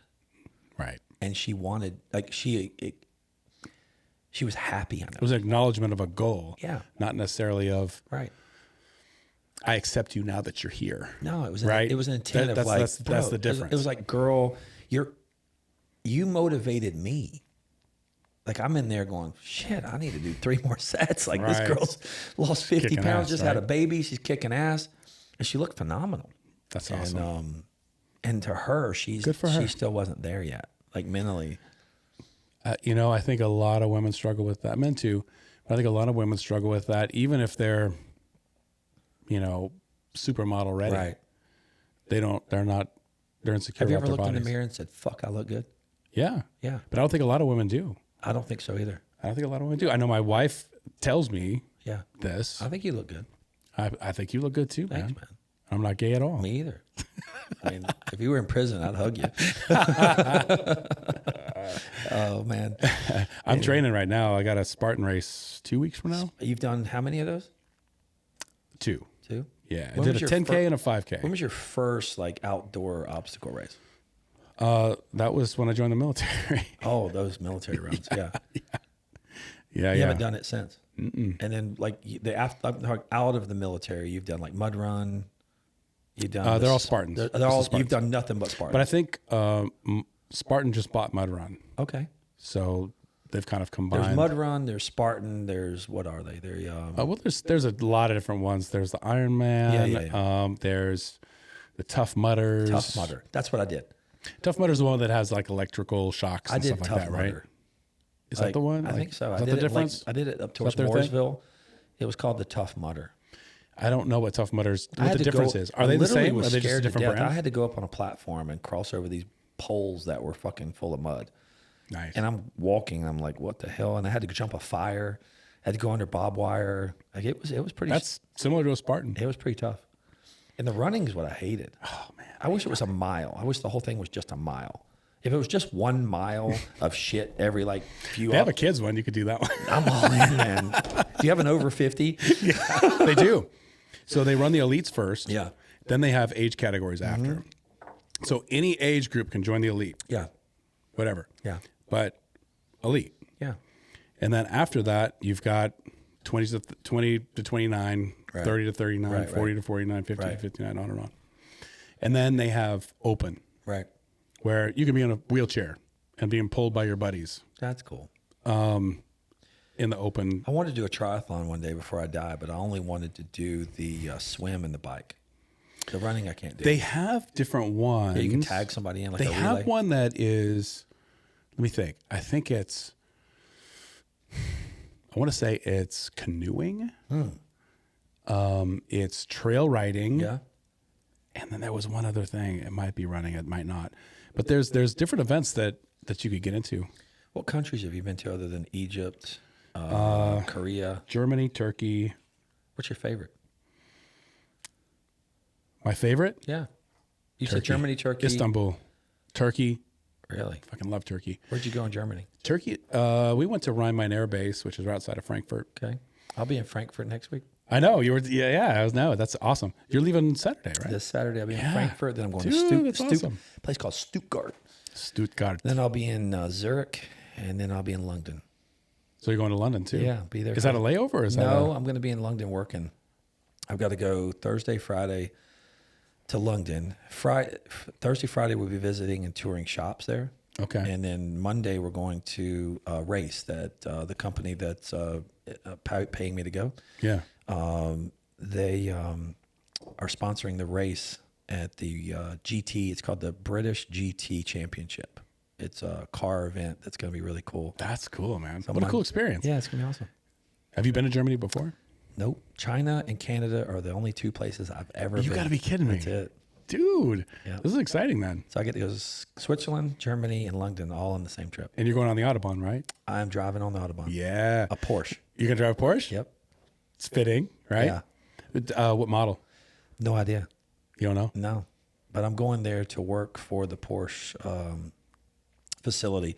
It's not really the facility. I'm going to work as a consultant for a manufacturer that does work for Porsche. Yeah. And I'm just going to go there and oversee some things and create efficiencies, which is going to be cool. Living the life, living the dream, dude. It's going to That's cost. It's amazing. still going to cost me a ton to go.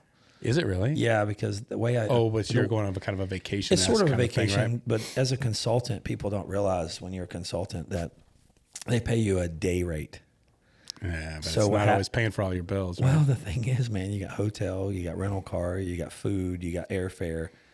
It probably won't even cover all of that, to be honest, because I'm not flying coach. I'm flying business class because it's 15 hours. I'm like, man, my body's going to be shit if I get there. Especially, And so I'm spending a little bit extra money staying in some nicer places and stuff. I'm the one that has to clean that up. No shit. I told you, bro. You want to come with me?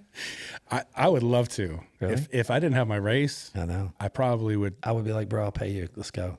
Whatever your daily rate is. I'd pass all of my clients to my apprentice. I would go. The next time I travel, you're going with me. All right. I'm not kidding. But you got to give me some advance notice. Well, sometimes they don't give me advance notice. But yeah, I would definitely do that.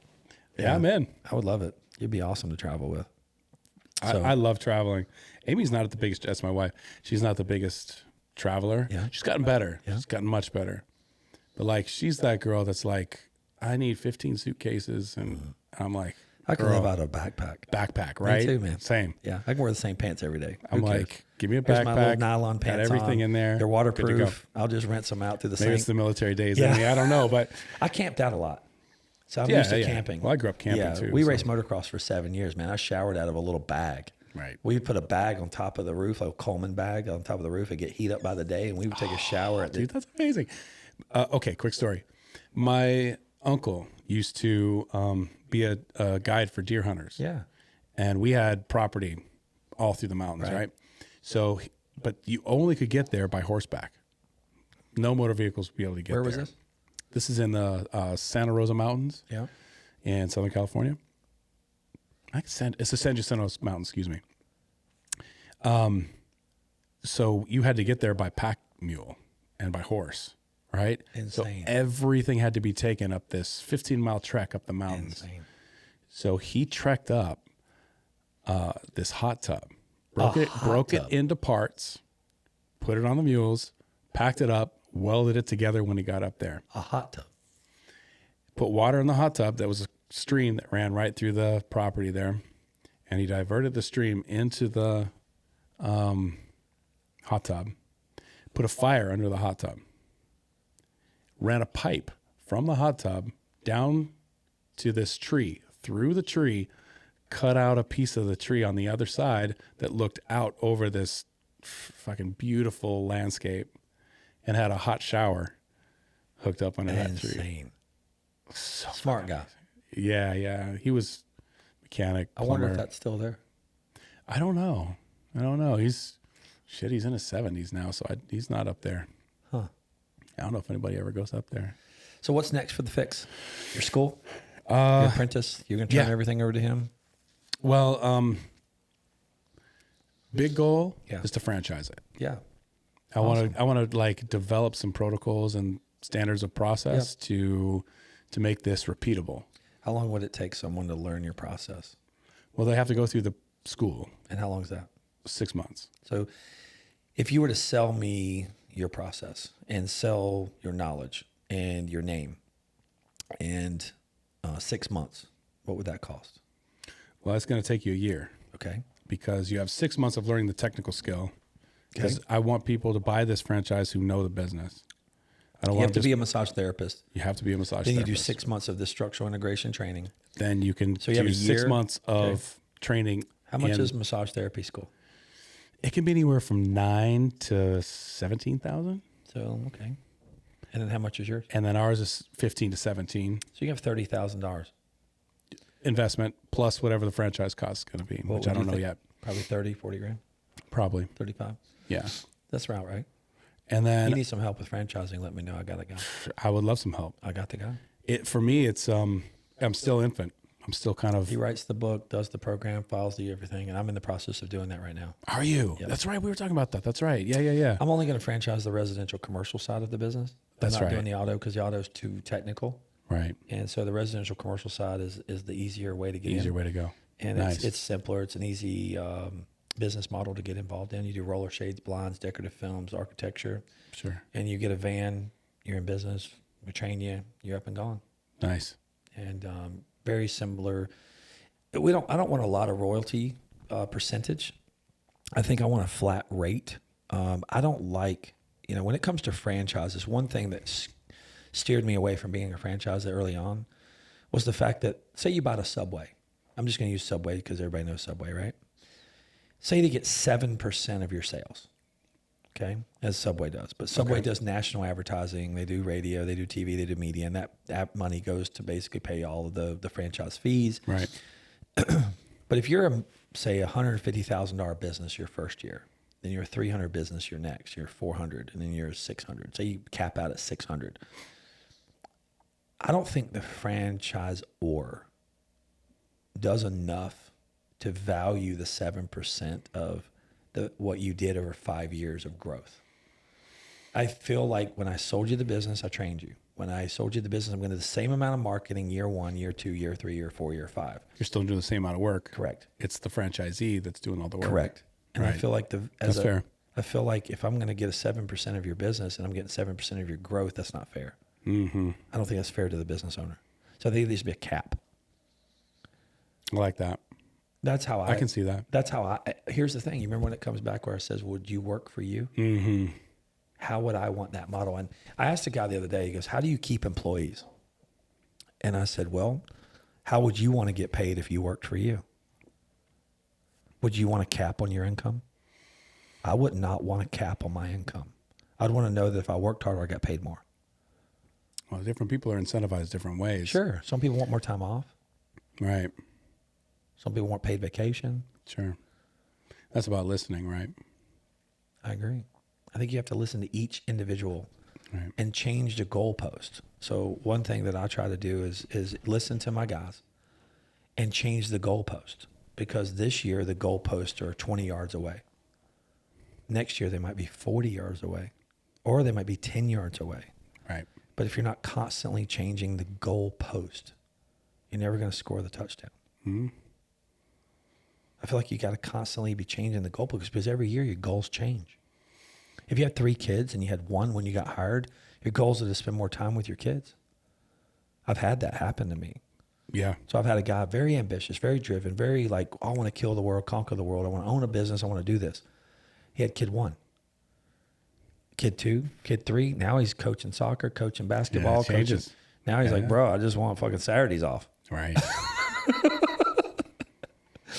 I'm happy when they get paid, Goals bro. change. I get paid great. The energy is being put in different places, right? So if you're not constantly asking your team what their goals are, then you have a mental perspective of what you think that guy wants, and it's wrong. Right. If you're not constantly interviewing your staff and asking them what they want, you're going to lose them. That's good advice.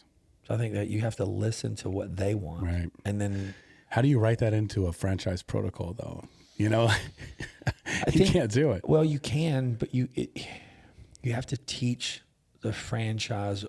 Is that where your 7% comes in, where you're like going and doing? I think you're constantly teaching people. I don't want to be a 7%. I just want to be a flat rate. Well, you know what I'm saying. Right. If you're invested in the business, but you're coaching them, you're sales training, you're in there doing that stuff. They're right? calling, asking questions, just technical support. So how I look at it is say I'm Microsoft, right, or I'm Apple, and say it's 2:00 in the afternoon, and I'm calling Apple for tech support because my computer is not doing what I want it to do. I'm tech support. That's tech support to me. You're calling me for questions that you need answers to. There's a department that can give you the answer to that, and that's called me. Every department's going to have a different answer, but here's the thing. Until you've experienced it, you don't have the answer. That's interesting. I never really thought about that. I would think that someone should, if it was tech support, that's not necessarily about the franchise. That's about your computer hardware or software. Sure, but I don't know what other classification to give it. Like it's support. I'm giving technical support. I'm giving an answer that's technically my answer for what you're asking me for. You're asking for knowledge. Sure. Yeah. Okay. I don't know a classification. You can tell me whatever classification I put it in. I'll change it classification tomorrow. But in my brain, I'm sitting there going, okay, well, the guy's calling me for tech support. I would feel like that is something that is outside of the franchise. Sure. Is it business coaching? Is it like if you're calling about your computer stuff? No, I get it. But like you're calling about how to grow your business. Yeah. Well, yeah. Okay. I don't have the right I'm kind answer. of on the edge about whether I just want to, because I mean, the whole goal is to reach as many people as I can, right? Mm-hmm. So if I franchise, do I lose the ability to do that? Because if I franchise, I have to make sure I write it in a way that still reaches the customer and it's not about the business. Well, anybody that buys a franchise wants to make money. That's right. So that's why I want them to be massage therapists. If they're That's already, why I want them to be involved in the business. if they're already massage therapists, you're going to teach them how to make more money because you're going to be able to charge more because you're going to create a more value in what they're doing. Well, you have more knowledge. information, more Sure. knowledge. Yeah. So that's the trouble. You're talking about computer tech, But you're creating more tech support. That to me is not included in. What do you think that it needs to be classified as? Well, that's something you have to go to outside support for, Yeah. right? Like tech support is not what the business is about. It's about how do you handle the protocols for customer service? Right. How do you handle the protocols for the technical skill that That's you're going to be process. producing? Right. It's all process. Right. But what you do with your hardware and software is that included in the business? I don't know. Yeah. I think when you sell a franchise, to me, when someone's handing you money, I think you have an obligation for them to succeed. Oh, for sure. Absolutely. Whatever that is. Okay. That's fair. I feel like that if your brand fails, you failed. So it's your name you're talking about. Yeah. And so to me, anyone that reps the Sunstopper's name or brand, I have an obligation, no matter of the money, that I'm accessible. Mm-hmm. And I may not have the right answers, but I know people who do. Right. Yeah. You get the answer for them. Yeah, for So sure. I don't feel like I think early on when I was younger, I answered too quickly. I think that's a young man's. That's a fair enough evaluation, right? Sure. I think as I get older, I now process information a little bit longer. That's wisdom. It is. For sure. Yeah, I have a quick response, but sometimes that quick response is always not the right response. Right. So I have to process a little bit longer. That's wisdom. Yeah. That's why I do this podcast, so I can listen better. I've really appreciated being on, man. This really is have. awesome, man. I love really just do. getting to know you. And Yeah. 10 years old. That's incredible, man. I still can't get over that shit. I just to know what my kids were doing when 10 years old. I couldn't imagine like, hey, smoke this shit.